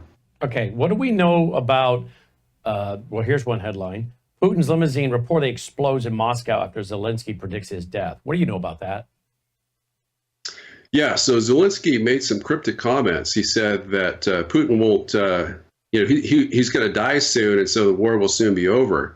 And then within 3 days, we had this explosion of one of the limousines that Putin keeps in his entourage. And essentially what he does, Putin is very paranoid. And so what he does is he has multiple limousines, and they all look the same. So no one knows which one is the one that he's in, or even if there's any top Russian officials in the decoy limousines. And it's unclear whether Putin was even in the vicinity when this occurred, but it's certainly possible that Putin was. It reportedly occurred in front of FSB headquarters. So this does seem like a Ukrainian terrorist or assassination attack. It's being sold as some kind of purported, Russian internal battle. But obviously, it's definitely Zelensky that he's, perhaps sending a message to Putin that he might be willing to try to assassinate him. And of course, the response from Putin is going to be, well, I can take you out, with a Russian missile or a nuclear missile against Kyiv at any moment. So it's not a good situation. But once again, I think it's part of Zelensky's plan to try to get Russia to escalate to the point where NATO feels it needs to intervene militarily. And we already see that. The UK and France are in open discussions with Ukraine about moving tens of thousands of UK and French troops into Ukraine, and perhaps even before the war is over, to send combat air cover over Ukraine, along with increased naval forces in the Black Sea. I mean, this is a big story. It's kind of, I know March 30th, that was yesterday, it was a Sunday, but the story hasn't got a lot of traction. Have you seen it around? It really hasn't gotten the attention I would think it would get. Have you seen much on this? I've only, it's primarily been kind of on social media. There have been a lot of discussion on social media, but I've seen very little in the mainstream news. Exactly. Why? Yeah. Well, I don't know. I think that it's possible that the liberal mainstream media wants to play down Ukrainian involvement and try and escalate the war and get us into World War III, and portray Zelensky as a man of peace, which we know he's not. So this breaks the narrative. This breaks the corporate media's narrative. And just think about that in America, from the limousine of our president. If one of those was targeted, this would be wall-to-wall coverage for 3 or 4 days until something else pushed it off the news. But if that was not something electrical that started it, and it doesn't, from the reports I'm reading, doesn't seem to be the case, but we'll see. But if that was not electrical, was not an innocent situation there, doesn't that show you that Zelensky is working with some group of people inside Russia and maybe even the Russian government? In other words, are there people in key places that Putin is worried about who want to see him gone? No, I just read an article on that today. Actually, I think it was some kind of YouTube video with some experts, and talked about how Putin's very secure. Actually, it was a former Russian defector. And she's actually excellent. She's a former DIA analyst, Rebecca Koffler, and she talked about all the rumors, that Putin's dying or something to that degree, because that's kind of Right. That's kind of the impression that she got from the Zelensky comments, is that he wouldn't die of an assassination plot, that he was dying of natural causes. But she had this discussion, same thing discussion that I had recently with a colleague, that Zelensky was saying that Putin was dying of terminal cancer back in 2022, and then in January 2023 he actually stated that Putin had died, and Russia was being led by a body double for Putin. And apparently, Russia's winning the war quite decisively with their body double. So apparently that's worked out real well for them. But this whole discussion about Putin dying or being near death or being super sick, I mean, he's in tremendous health for his, he's 72, as Rebecca Koffler stated. The average age of Russian men, their lifespan is 57 years. So he's well beyond the average lifespan of Russians, and he has a lot of great health habits in terms of exercise, low alcohol consumption, etc. That's okay. So if he doesn't have to worry about somebody in his own government, a coup, if you will, then what does this mean? If someone could get that close to one of his limousines, are the Ukrainian special forces, are our CIA, or MI6? I mean, this comes at a pretty high skill set level, does it not? Well, I think you raised an excellent point. I don't think it's CIA because President Trump's the president. He would never authorize or allow that to occur at this point. Certainly Biden could have conspired with the Ukrainian SBU to have these types of attacks occur. But I would say MI6 would be the most likely foreign collaborative partner in terms of foreign intelligence for this suspected Ukrainian attack. But it's disturbing because Russia does have, according to the Ukrainian leaked Ministry of Defense report, 16,000 nuclear weapons that are operational, far in excess of the number of nuclear weapons that the U.S. has, and they'd only need probably just one over Kyiv to put the fear of God in Zelensky and force him to capitulate. So that is not at all off the table. In fact, the new U.S. intelligence assessment report that was issued just, I think, last week said that Russia may in fact still opt to use its non-strategic nuclear weapons if it feels that it's not accomplishing its objectives fast enough. So it's not before it said if Putin felt he was losing the war. Now it just says if he's not winning fast enough.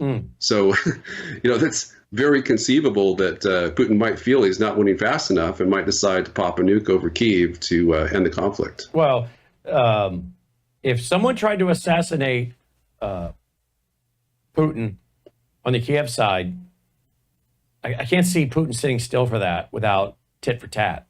Can you?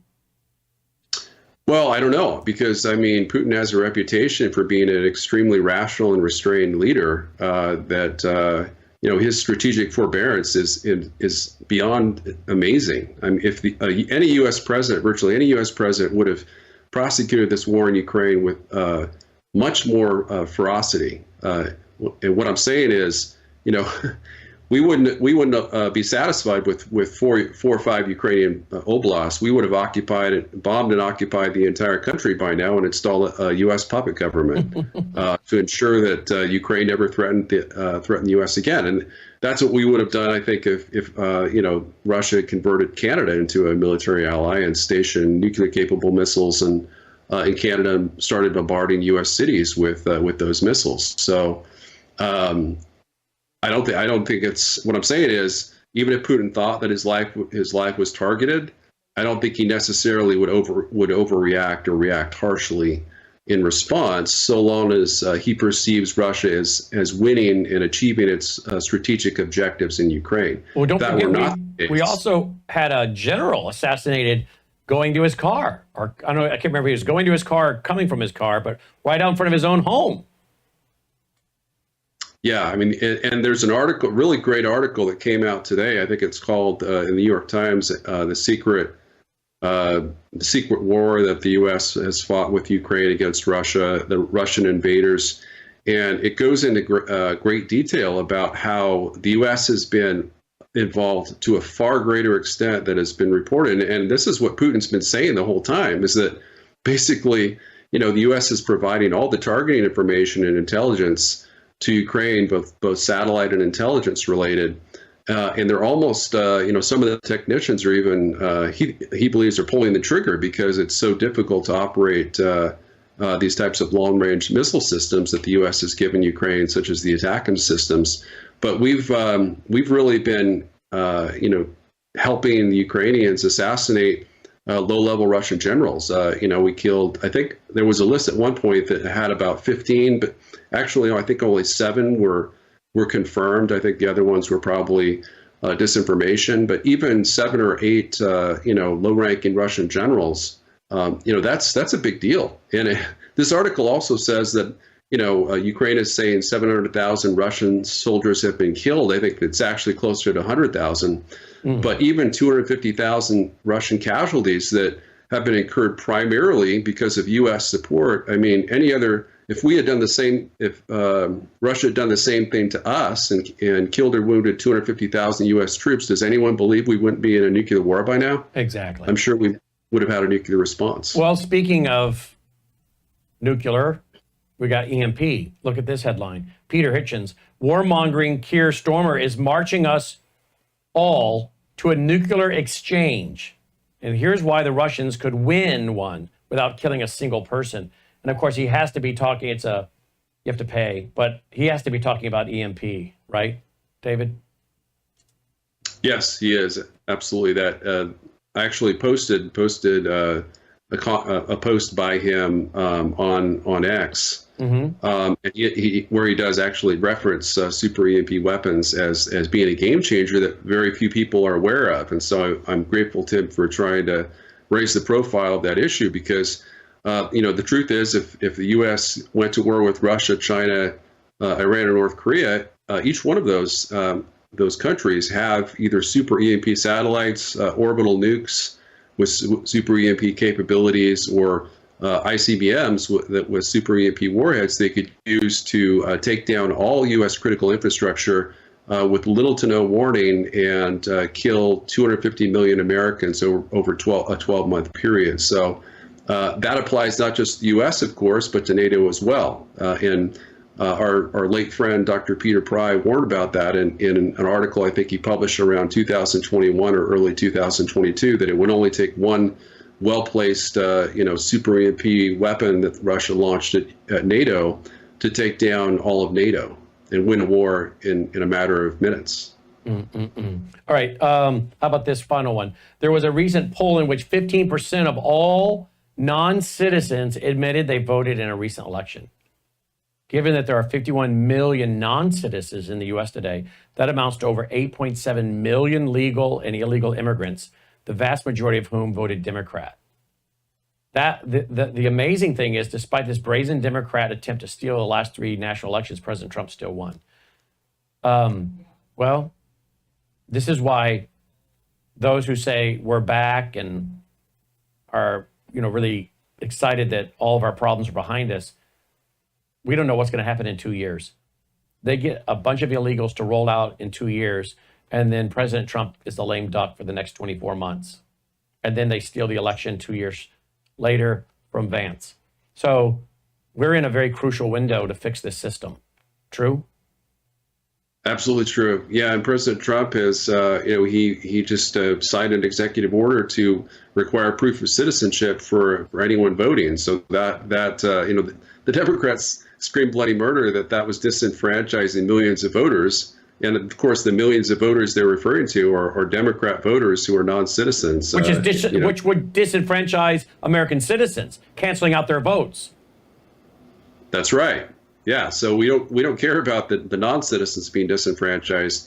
Every single vote, let alone millions of votes, disenfranchises and dilutes the votes of the American people, and can result in electing leaders that the majority of American voters opposed. So that's exactly what I believe happened in 2020, and thankfully, Trump was able to prevent that from stopping the steal from happening in 2024.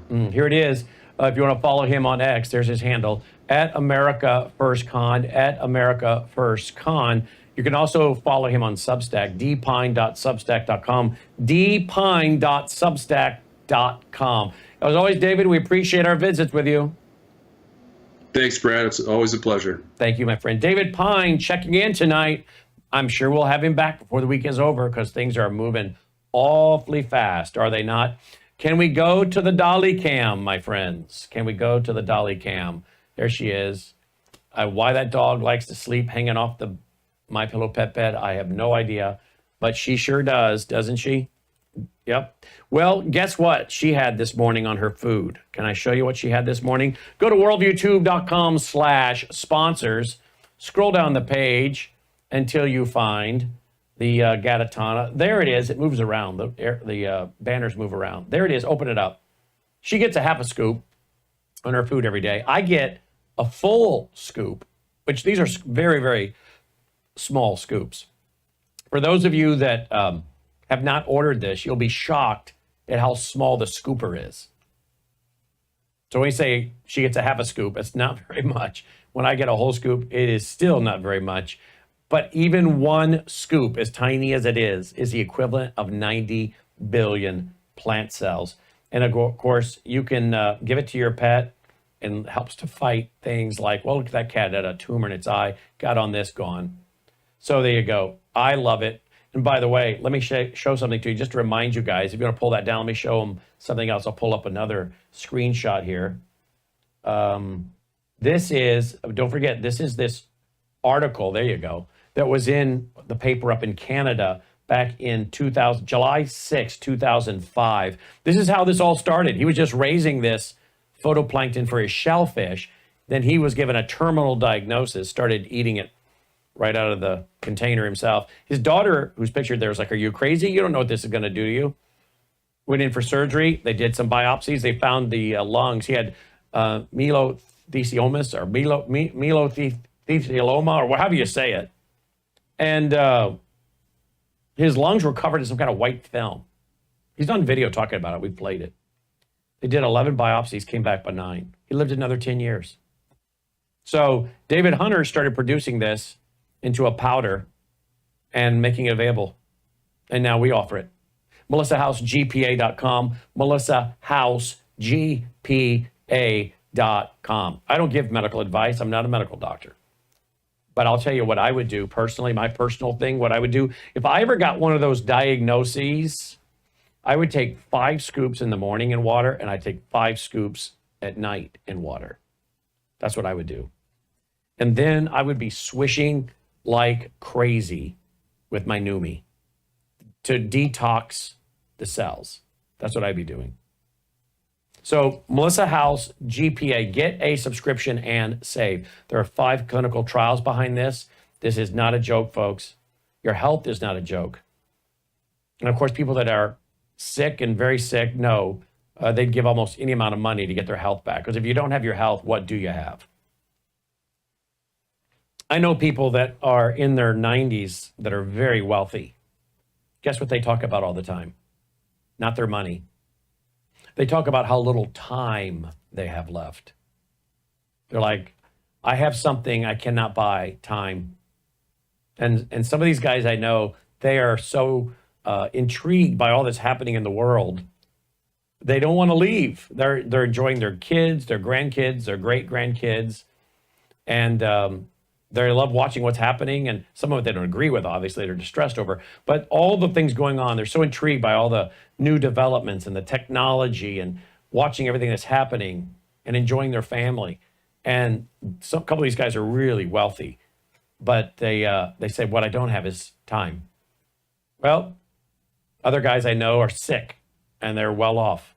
And they'll say, I'm very well off, but I can't buy my health. You can't buy time, you can't buy health. You can't buy it. But you might be able to extend your life and have a healthy life by eating well, using food as medicine. I sent an article to Dr. Lana. We're going to cover it Tuesday nights. You know, she comes on here and visits with us on Tuesday nights. And if I can find it, I'll tell you what the headline is real quick. Very interesting article about all that's in our food. Yeah, here it is. Actually, I guess I sent this today.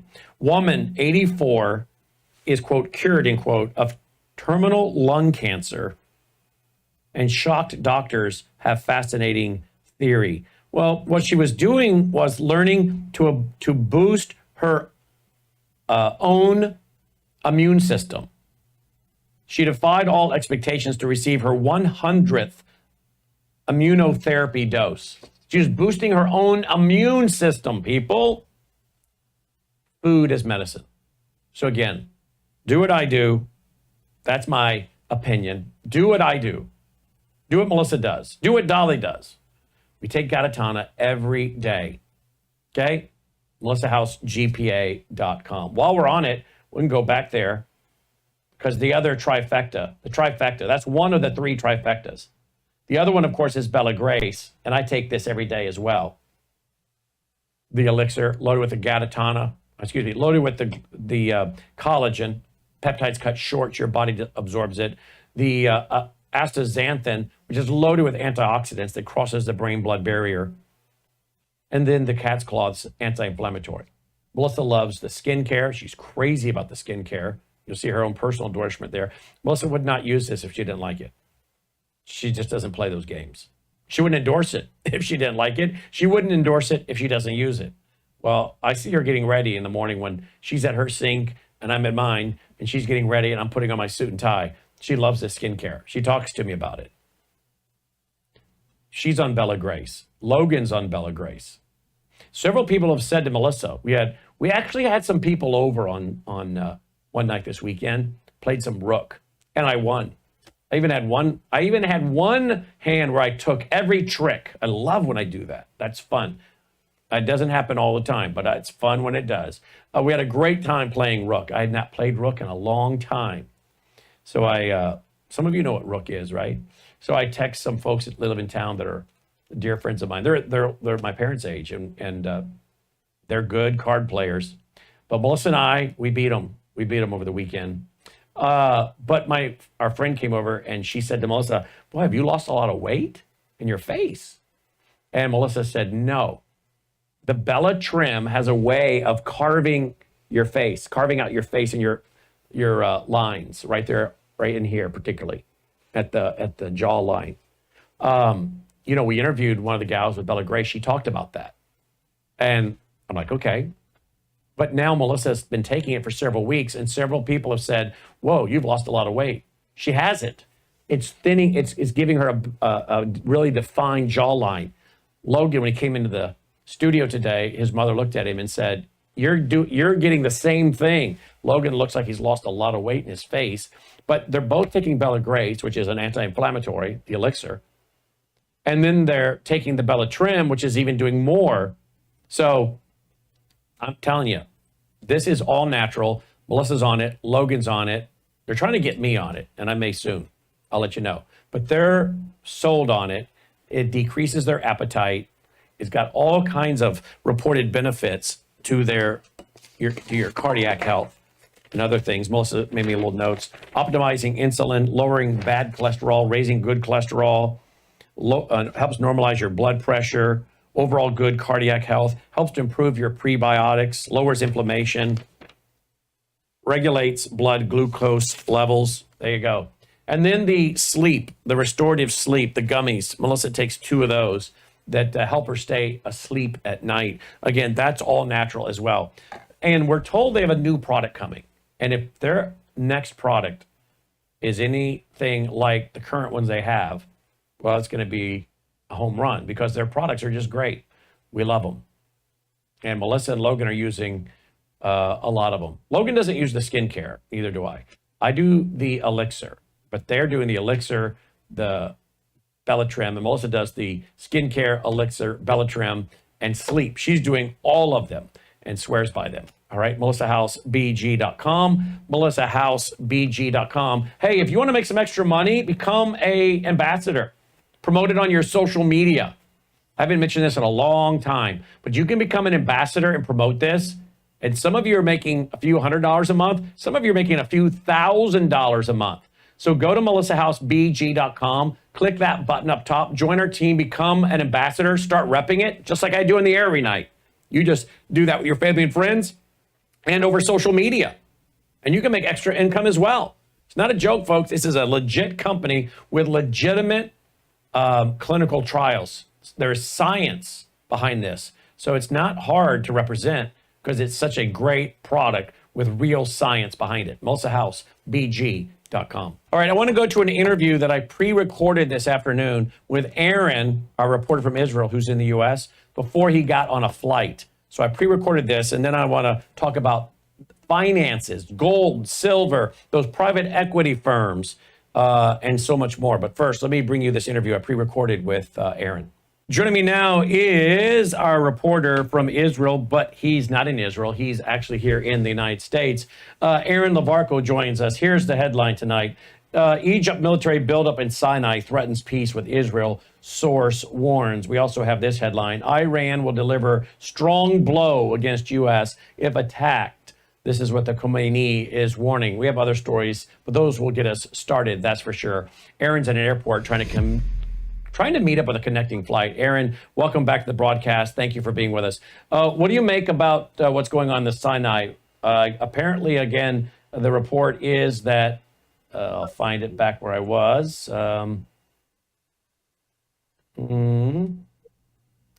have so many files opened here. Here we go. Egypt, military buildup in Sinai threatens peace with Israel. Tell me about this, please. Well, they started building up about a month ago, Brandon. They were flexing their muscle when Donald Trump put the program on the table to annex the Gaza Strip. However, I think this is tactical. I think they're using threatening signs like this. I personally think it might be a bit of a bluff, to be honest, because Egypt has a huge amount at stake. They know that they are totally dependent on the massive financial assistance that they get from the United States. If they don't follow through with the implementation of Trump's plan, they said just last week that they would allow between 500,000 and 700,000 Palestinians to go into Sinai. Maybe, for all we know, that they're putting these weapons and soldiers for the sake of the Palestinians that are coming in, because we know that within the Palestinian resistance, Hamas, they have affiliations with Islamic Jihad. The last thing that Egypt want into their borders is or are Islamic Jihad. So it could well be a threat towards the Palestinians. However, based on the report, there's a threat to the peace with Israel. So I don't know what that really means, why that is a threat to Israel. It could well be, Brandon. One report that I heard is that Bibi Netanyahu has ordered the Mossad to try and do some negotiations with allowing the Palestinians to move. Now, what I read about that article is that Netanyahu is using the Mossad, and he is not going through international diplomatic paths. He's using a different strategy, and that is because maybe what this report is showing, that on the international stage, there's so much resistance. So he is using the Mossad to maybe go through a covert other ways of getting the Palestinians out. And this needs to be said, that the majority of the Palestinians, they actually want to leave, Brandon. The problem is not only Hamas are not letting them, Egypt are not letting them, or even though they said that they would allow up to 700,000, they're continuing to use the Palestinians as a political pawn. So this is something to keep our eyes on. But yeah, there's been talk about the peace with Israel, which has lasted over 50 years, that there's a threat to it. And sure, there's always a threat to our peace with Egypt. So I think it's a matter of waiting to see why these soldiers, why the tanks of Egypt are lining up there.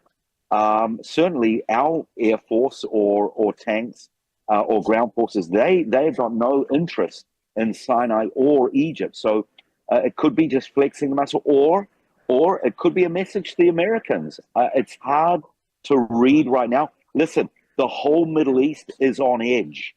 It's on edge because of not only the Houthis, but America are making strong threats to Iran, and reports are out there, Brandon, that it's not a matter of even months now. It could be a matter of even weeks or even a week. I'm hearing that Iran may go nuclear. So we're on edge. This is something major has got to happen. Either Iran are going to go nuclear, or the Americans and the Israelis with some kind of coalition, even with the French or the British, they are about to do something, and it's got to be big. So, yeah, we're on edge. You're on edge. Well, there you go. Now let's go over to the Times of Israel. Their headline: Iran will deliver strong blow against U.S. if attacks happen. This is what the Khomeini is warning. What does Israel anticipate? I mean, if Iran's going to strike us, surely they're going to strike you. You're closer. I mean, we've got assets in the region, obviously, military bases. Of course, you have to be concerned with whatever terrorist cells they have here, or cyber attacking, which they can do from abroad. But what's your country bracing for if there is a joint attack by America and Israel? Are they warning your population? Are they telling you to stock up on food, water? Are you seeing any change in anything in your everyday life in Israel? Yeah, we are, as I say, we are on edge. We're always on edge. And listen, even apart from Iran, we've been getting many, many, many missiles fired over us, especially in the central region. Friends of mine are in their bomb shelters day and night. But regarding if Iran decide to attack, look, based on the military information that we have, I personally think it's a little bit of a bluff. I think we've seen over the last year their retaliation to Israel. Maybe they've still got a few cards up their sleeve. But again, based on military intelligence, what I think is going to happen, Brannon, I think, the report just today I read, America has warned the Houthis down in the south. And don't forget, the Houthis are 100% financed and supplied by the Iranians. They have said, all you need to do is let the ships go through the Suez Canal and we won't attack. But the problem is they will not stop attacking ships. So America are absolutely pounding them, and America has warned, we will not only continue to pound, we haven't really shown what our capabilities are yet. And that's the headline. Trump threatens Iran with bombing unlike anything you've seen before as Iranian president rejects nuclear talks. Of course, that's Iran, but Iran is behind the Houthis, although some say they aren't fully controlling the Houthis, that they're kind of free agents to some degree. Yeah, I would agree with that. Listen, the Houthis, they are a third of the whole of Yemen. And Yemen is a large country and there's a big population. But yeah, so we're talking, I was talking about the Houthis, who are a proxy of Iran. But in regard, if America do go and attack Iran, and by the way, there's 50,000 American soldiers, mass amount of air, a mass amount from the sea, America are waiting. And I'm whoa. Are you telling me there are now 50,000 sea and airmen in the region? From the United States. That's what I read this morning. 50,000, and they're waiting for the orders. I personally think in order to do the job properly, because I don't think America are just going to, or Israel or the allies, I don't think they're just going to give warning signals. This has gone on too long. And Khomeini, he is kind of laughing at Trump's threats. They're laughing. And they even said, America are weak in the sea. We control 50% of the Hormuz Straits, or 40%, I'm sorry, 40%. So they're kind of laughing off Trump's threats. I wouldn't do that. I personally think, now listen, the key issue here is the word will. does Donald Trump have the will to execute what he knows needs to happen? Every American president for the last 20, 30 years has been talking about Iran must not become nuclear, okay? Well, Trump, he's the man who we know he makes statements and he usually follows through with it. I believe Israel will be part of it. I believe Britain will be part of it. Will he execute it? He knows, everyone says, the people that I'm talking to, they're saying, Trump, he wants to go down as a man of peace. But in order to get to that peace, he's obviously going to have to do what he's doing to the Houthis and make severe decisions from the sea, from the air, from the ground. But this is going to be a mass proportion. It's going to have to go deep under the ground in some of those far out mountains of Iran. This is going to be big. I think the next month is something big is about to happen. Oh wow, Aaron, you're thinking you're thinking that the U.S. and Israel are going to strike Iran in the next month? Brandon, I'm telling you, the reports that I'm getting, and they're almost daily, is the clock is ticking fast. And I've heard reports that a number of reports that it's down to 1 week, and this because of the level of centrifuges that the Iranians have now got, which is up to 60%. So that's what I'm hearing, Brad. I would say a month at maximum. Again, what I'm saying is based on reports, military intelligence reports, and based on what our military are doing. Can you elaborate on that? What is your military doing? They are calling up, and this happened a few weeks ago. The new chief of staff, along with the new defense minister Israel Katz, they called up a new wave of reservists, up to 50,000 also, but having an extra 250,000 on standby. They are doing, there are places in and around places like, I believe it's Kyrgyzstan, that have given Israel, is it Kyrgyzstan or Kazakhstan, given Israel military green lights to use as launching pads. These are places not too far or in the region of Iran. Then there's reports of this is the American, lots of B-52s. We now have some B-52s. They are on standby.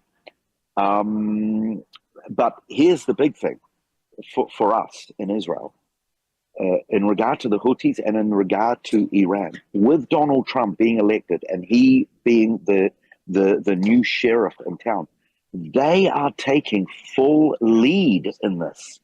They're doing it with the Houthis. There's been a number of missiles, ballistic missiles, fired at us. And the Americans have said at least 3 times I've read, do not retaliate. We will take care of it. And then on the issue of Iran, Donald Trump, he's the one making threats. He's the one taking the lead in this. And they have by far more sophisticated, more deadly weapons that are needed.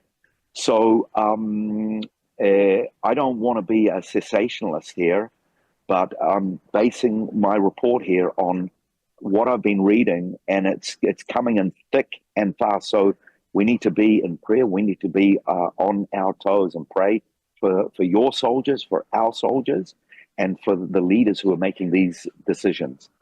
Yeah, indeed. Let's go to another real quick before we wrap. Hamas cracks down. Terror group tortures and kills collaborators, including Gazan protest leaders. So those peaceful, that peaceful Hamas said all those college kids wear their keffiyehs and their terrorist rags, and that somehow Israel is the oppressor. Hamas is killing Palestinians that don't want to have anything to do with their regime. Yeah. If people cannot see the nature of Hamas. I quote this verse a lot. People have eyes, but they do not see, ears, but they will not hear. If they cannot see the true nature of Hamas, and now the Hamas are turning on their own people, people that want freedom, from the river to the sea. These same people, they want freedom from the river to the sea, but Hamas are not letting them. And I just hope and pray that the authorities in the United States and in Europe, they start more, or they continue to crack down on these organizations, student protests, who are waving the Hamas flags. They are, in the United States, they are a recognized terrorist organization. We don't put up with people that go out with swastikas supporting the Nazis. Why? Because the Nazis are recognized as an evil regime, and so are Hamas. So it's still hard to believe how it's been allowed for so long in such prestigious places like these universities. But I'm sure you heard that the interim leader of Columbus University has resigned. Yeah, well should happen. All right, Absolutely. There's a lot going on. Pray for Israel. Pray for Aaron.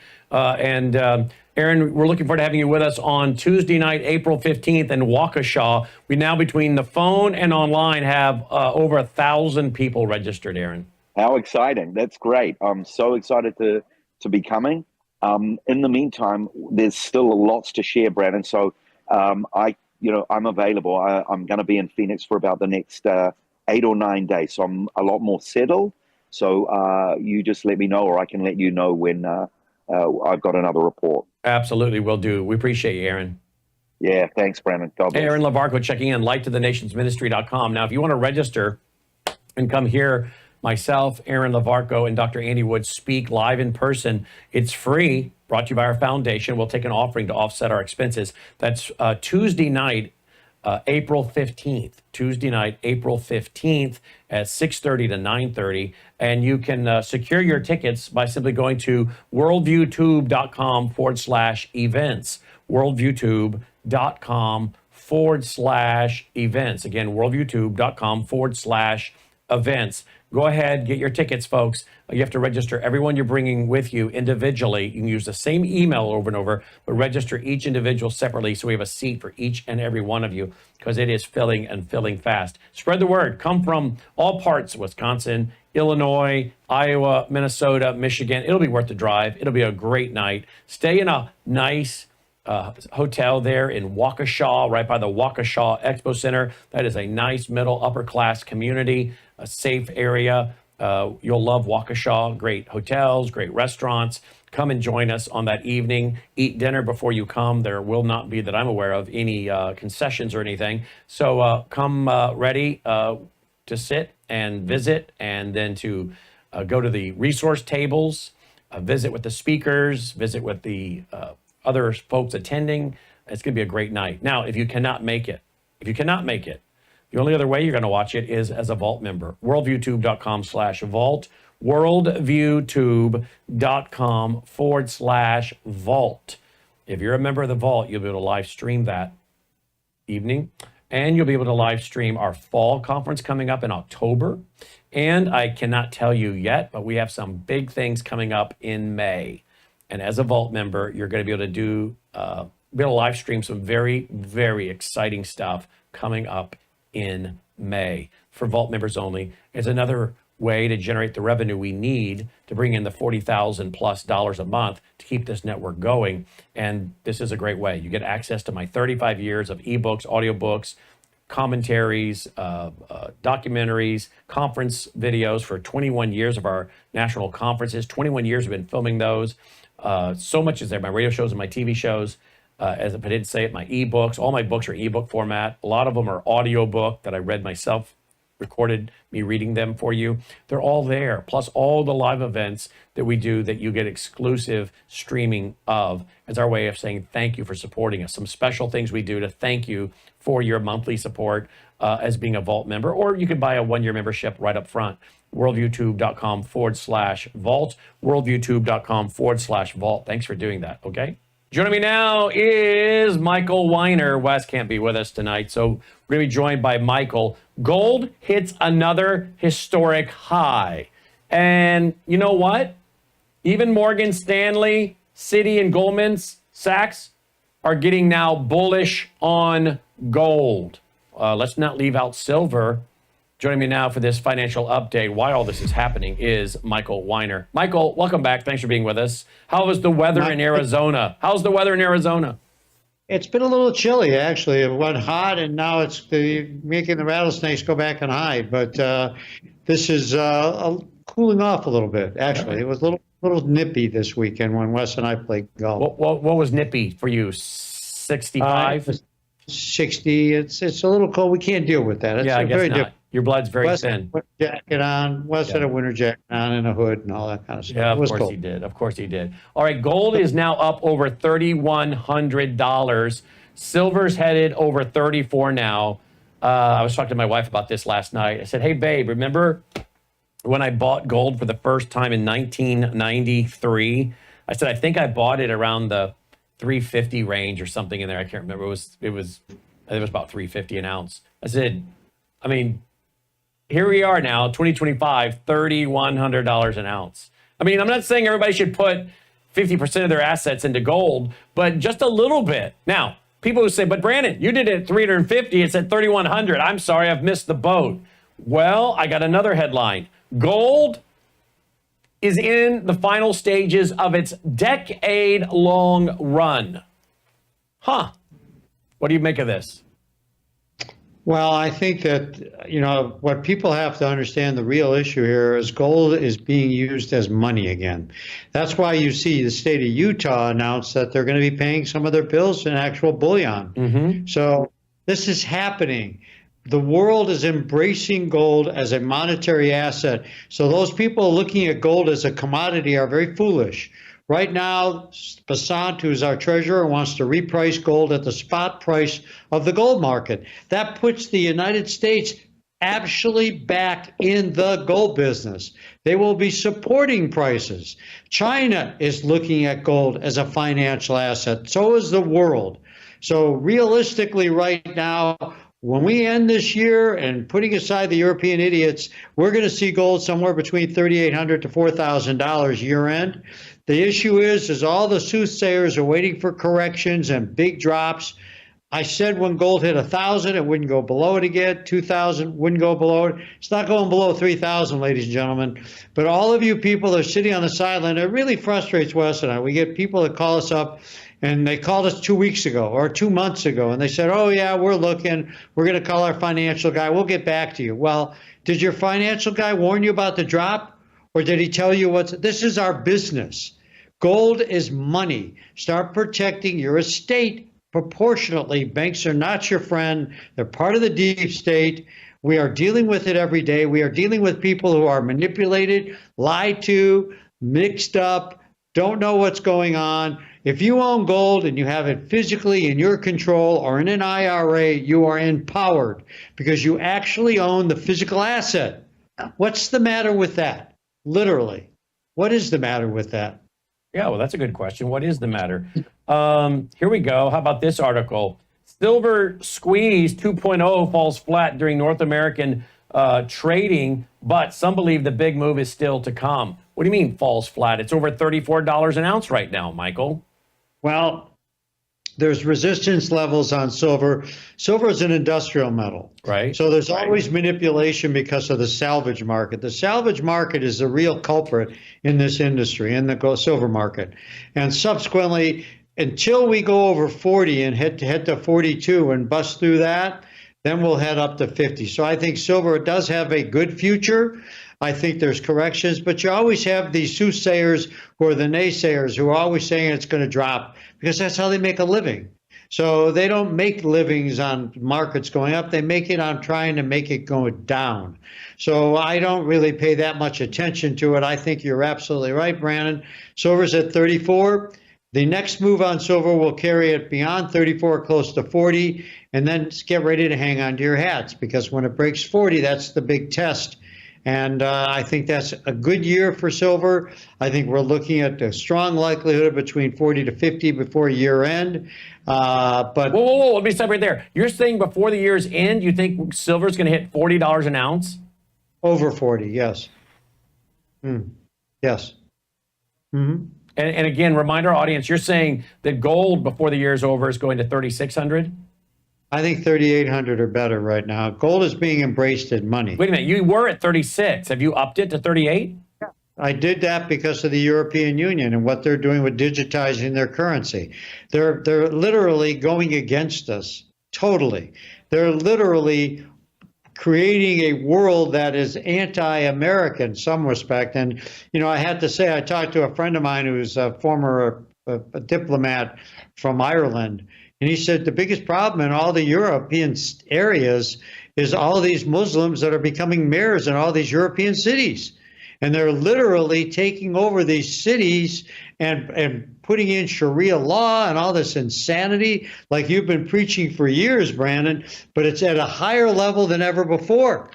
Look who's in charge of London. Look who's in charge of a lot of the cities in Ireland. You go to Germany, in France, and then they're putting all of their enemies in jail. They're going after Conor McGregor with his ridiculous rape charges. And now look what they did to Le Pen. They've already convicted her. They've already lawfare on steroids. They've learned from Joe Biden. Here we go. So real assets will be tied into real money, and that will be with gold. Let me go to, so we talked last week about the private equity firms and a 2008 style crisis from private equity firms going in and offering money to companies to expand. And then they do this with adjustable rates. And then all of a sudden that company, which was doing pretty well and decided they would expand, finds himself in a position where they're having a hard time making the note. Is that right? Correct. Okay. Correct. So those get packaged up and sold into pensions. And now instead of bailing out the banks, which people don't have a stomach for, they're going through the pensions and dumping them into the pensions, these packaged deals. And when those go, kaput and damage the pension, then that'll give more stomach for the American people to bail it out because we don't want to see your parents and grandparents hurt. I went and researched that some more. Not that I'm a big fan of The Atlantic, but here is an article from The Atlantic that is, again, dated October 30th, 2023. The secretive industry devouring the U.S. economy. Private equity has made 1/5 of the market effectively invisible to investors, the media, and regulators. Here's another article. This one is dated June 20th, 2024. Don't blame the shrimp. How private equity is bankrupting America. This one is, again, June of 2024. Here's another one. This one's dated March 1st, 2025. Private equity firms tighten stranglehold on U.S., angling for boons under Trump. Private equity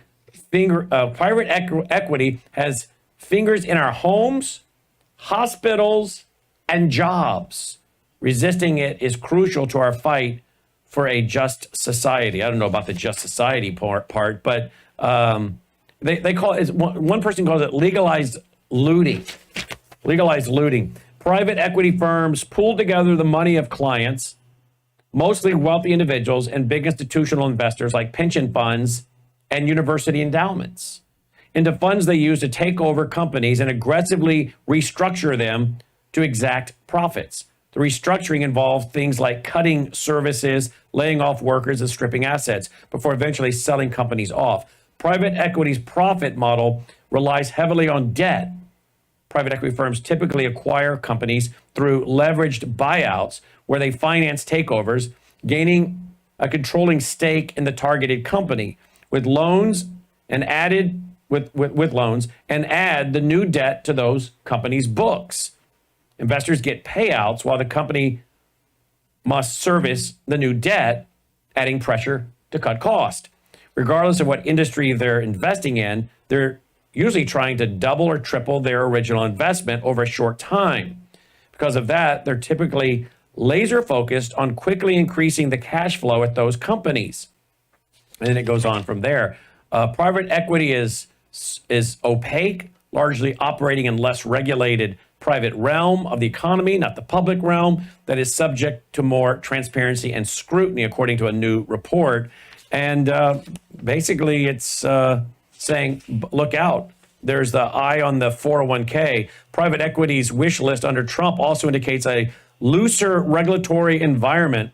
Trump has appointed a slew of private equity and hedge fund billionaires to top positions in his administration. Tell me about your thoughts on this report. Well, right now, if you remember the movie we called Wall Street. Yeah. Back in the 80s and 90s with Michael Douglas. Yep. Greed is good. That was the theme. That was the big line. And Gordon Gekko used to go in and take over these. A private equity firm would go in, take over these companies, strip them, make some money, and then build their retirement plan. And one of the biggest things that Bud went to jail for was involving him with that airline company. But the biggest thing that Gordon Gekko was looking at was their retirement money because he wanted to get his hands on it. When it's in with the companies, they can go ahead and take advantage of it. These companies do that. And that's how come we have what's called the Pension Guarantee Trust, which guarantees the pensions, but they do not guarantee 401ks. But you're absolutely correct. When we are looking at people over 59 and a half who are suffering a possible loss, who are thinking in 8 years they're going to retire and move to Florida, and all of a sudden their money is tied up, you're darn right the government's going to jump in. And guess who? That's you and I. It's the same thing as these student loans. We've guaranteed all of these law professors and all these other people who legitimately, and doctors who are making a ton of money, and we paid all their student loans off. How stupid is this? But in this circumstance, these people have been pariah. There's two good movies you want to watch. You want to watch and see about this. Number one, watch Wall Street, and another movie called Margin Call. Margin Call was a movie about the 2008 debacle of Shearson.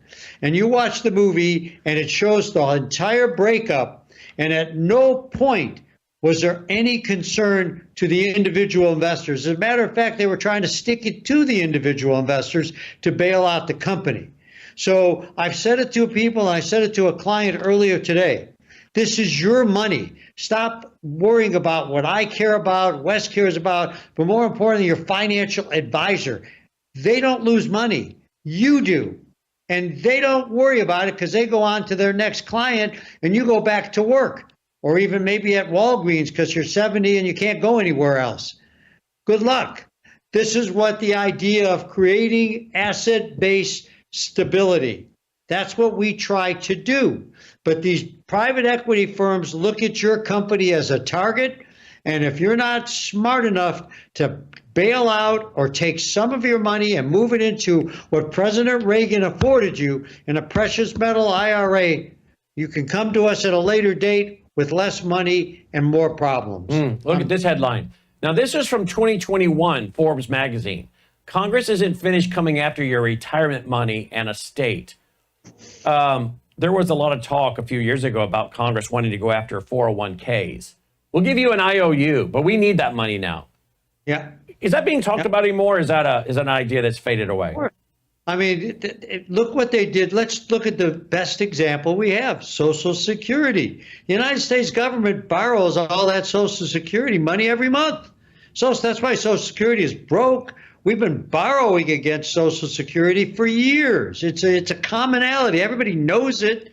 What they look at right now, what President Reagan was concerned about when gold IRAs were created, was in those days there's $4 or $5 trillion in retirement plans. Now there's 50 to 60 trillion.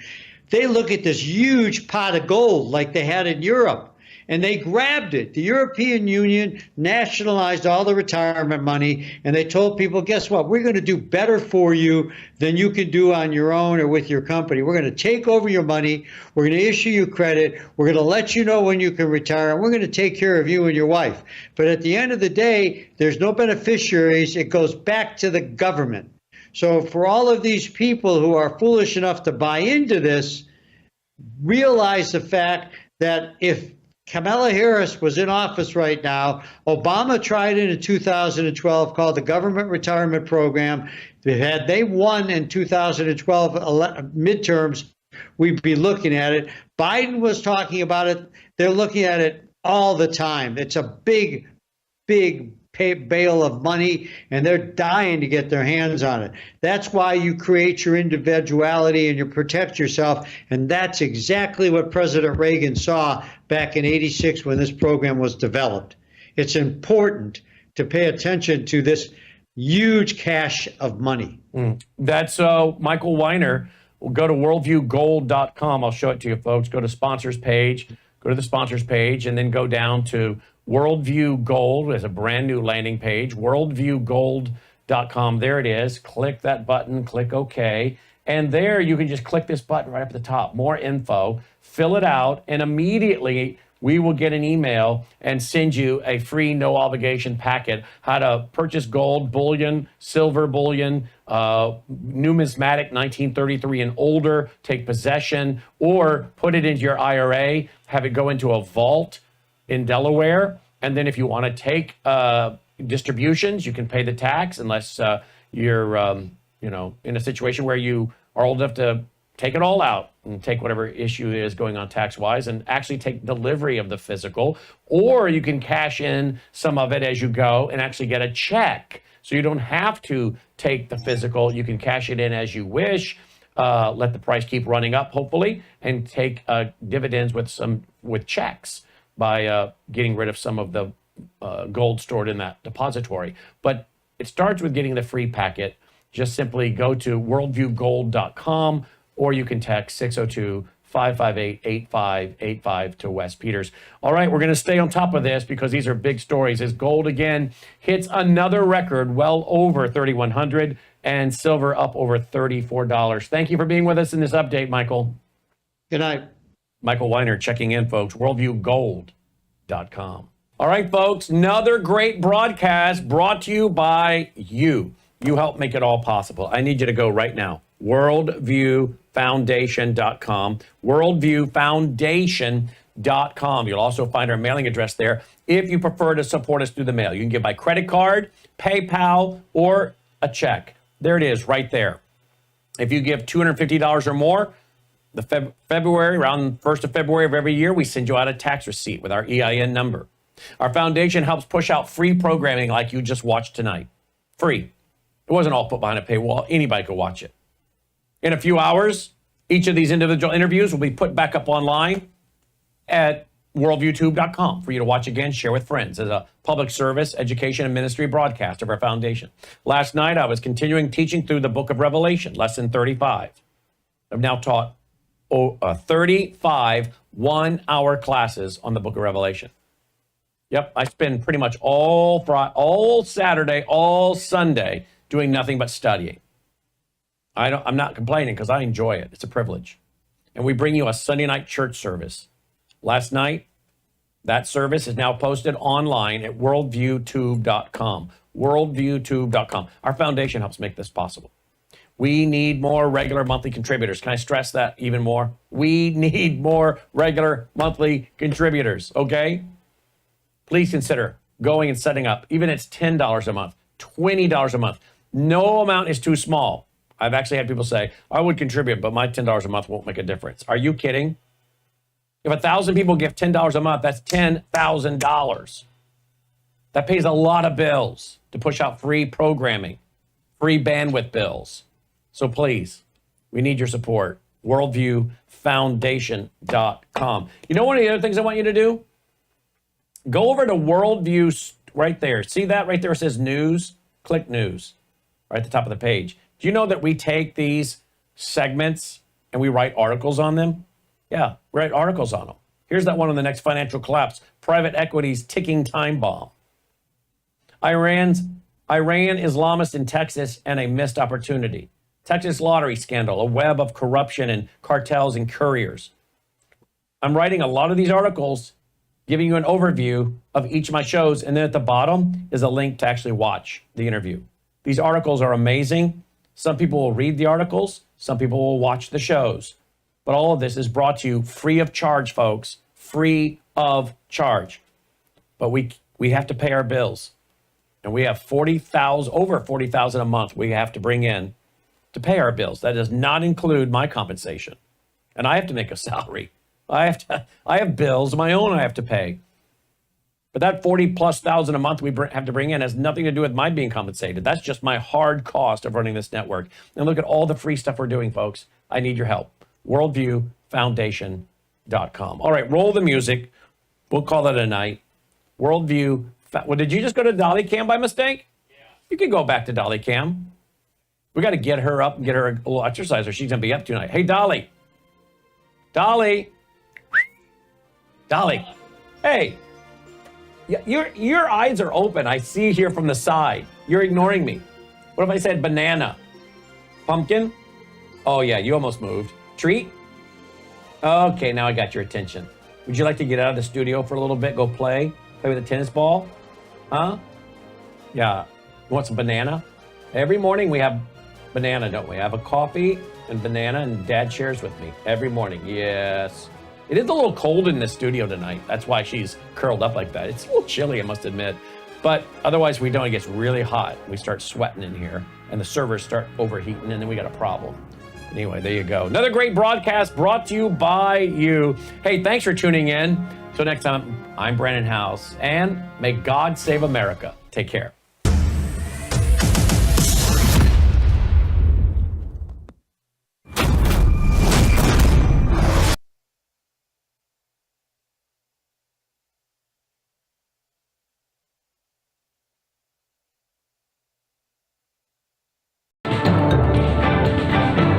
Faith, spiritual values, moral issues, government, economy, education, work, responsibility. What we think about these depends on our worldview. Now, VCY America presents Worldview Radio with Brandon House. Welcome, glad you're with us. It's March 31st, 2025, and I'm going to do my best to struggle through this. I am losing my voice. I've been struggling with this now for about 2 to 3 weeks. I don't know if you guys have been able to tell. It's not getting better. If anything, it's getting worse. But we know the source of it. This has happened before, and it's called pollen. And if you guys come down here to the Mid-South right now, everything is covered in yellow pollen. If you get your car washed, in about a day, it'll be covered in yellow pollen. If you have a grill outside with a black cover, it's covered in yellow pollen. Anything you've got is covered in pollen. We need a good rain every now and then to knock all this pollen down. You could literally see it falling out of the sky, can't you, Logan? I mean, it's ridiculous. So what happens is my allergies start acting up. And right now, my right ear is filled with fluid. Like, you ever, when you were a kid, you went swimming and you got water in your ear? Well, that's what my right ear feels like. And so this is where you would go to the nose, throat, and nose, ear, and throat doctor, but I don't do doctors. So I don't know if there's much I can do for your antihistamines, but man, the irritation and all the talking added to the irritation means I'm going hoarse. So I apologize for that. That's what it is. We'll work through it. There are bigger issues in life, right? But I just warn you up front, that's what's going on for those that are asking if I'm sick. No, it's just allergies. Welcome to the Mid-South. One of the worst places they say to live if you have allergies. But here we go. All right, we got Usama Dakdoc coming up because here we go. Yasser Qadi. Remember Yasser Qadi? The guy we tried warning America about? I think I started reporting on him in, I'll have to go back and look. Was it 2010, 2013? I'd go look again. And then we really got on him in 2017, right? He had a mosque right down the road from us, but then he moved to Plano, Texas. Now he's building this 402-acre compound, and now it's making national news. Making national news. Again, if the intelligence community, if our elected officials could just, I don't know, maybe tune into this broadcast, they would know about things that are going to become a problem before they become a problem. Because we were trying to warn elected officials, national security people, about this guy, Yasser Qadi. And now, instead of dealing with him according to the law, early on, we wait until he grows in popularity in America. He is a big star in the Islamic world, all over the world. And now he's become a major leader in America. Well, as we talk about him, and as others have now started writing about him, it has brought major pressure on political leaders in Texas. And this is not only Texas, this is also going on, as we know, in Lionel Lakes, Minnesota, Michigan, other places, right? But as soon, listen now, folks, as soon as you lift up a voice of warning that, hey, Sharia, Islamic law, is not compliant with our Constitution, you get labeled. Now that all of this attention is being shined, or was it shown? All this attention is being given, there we go, to Yasser Qadi, I think he's getting angry. Well, you're going to hear his latest rant during Ramadan. We'll talk about that. And I also, if I have time today, I want to touch really quick on a growing trend within evangelicalism. The belief that hell is temporary. Annihilationism. I remember a few years ago, I had a speaker that would speak for us, very good on prophecy. And I found out he believed in annihilationism. I was like, yep, time to get rid of him. Time to stop booking him. When you start denying essential Christian doctrines, then it's hard for me to bring you into a Christian conference. Now, I could talk to guys on economics, national security, border, all kinds of stuff. And I never get into their religious belief, their worldview, their theology, their doctrine. And I don't have to, because that's not why I'm interviewing them. But if I have someone speaking on the Bible, on Bible prophecy, and they start denying essential Christian doctrines, then my conviction is I can't use them. I guess if they want to pick up a topic like Islam or border security, then we could talk about that. But I'm done having a conversation with you about theology and doctrine because you're now denying essential Christian doctrines. Well, the idea that hell is temporary and then you're destroyed, you would think that that's fringe, but no, it's growing. It's growing in popularity.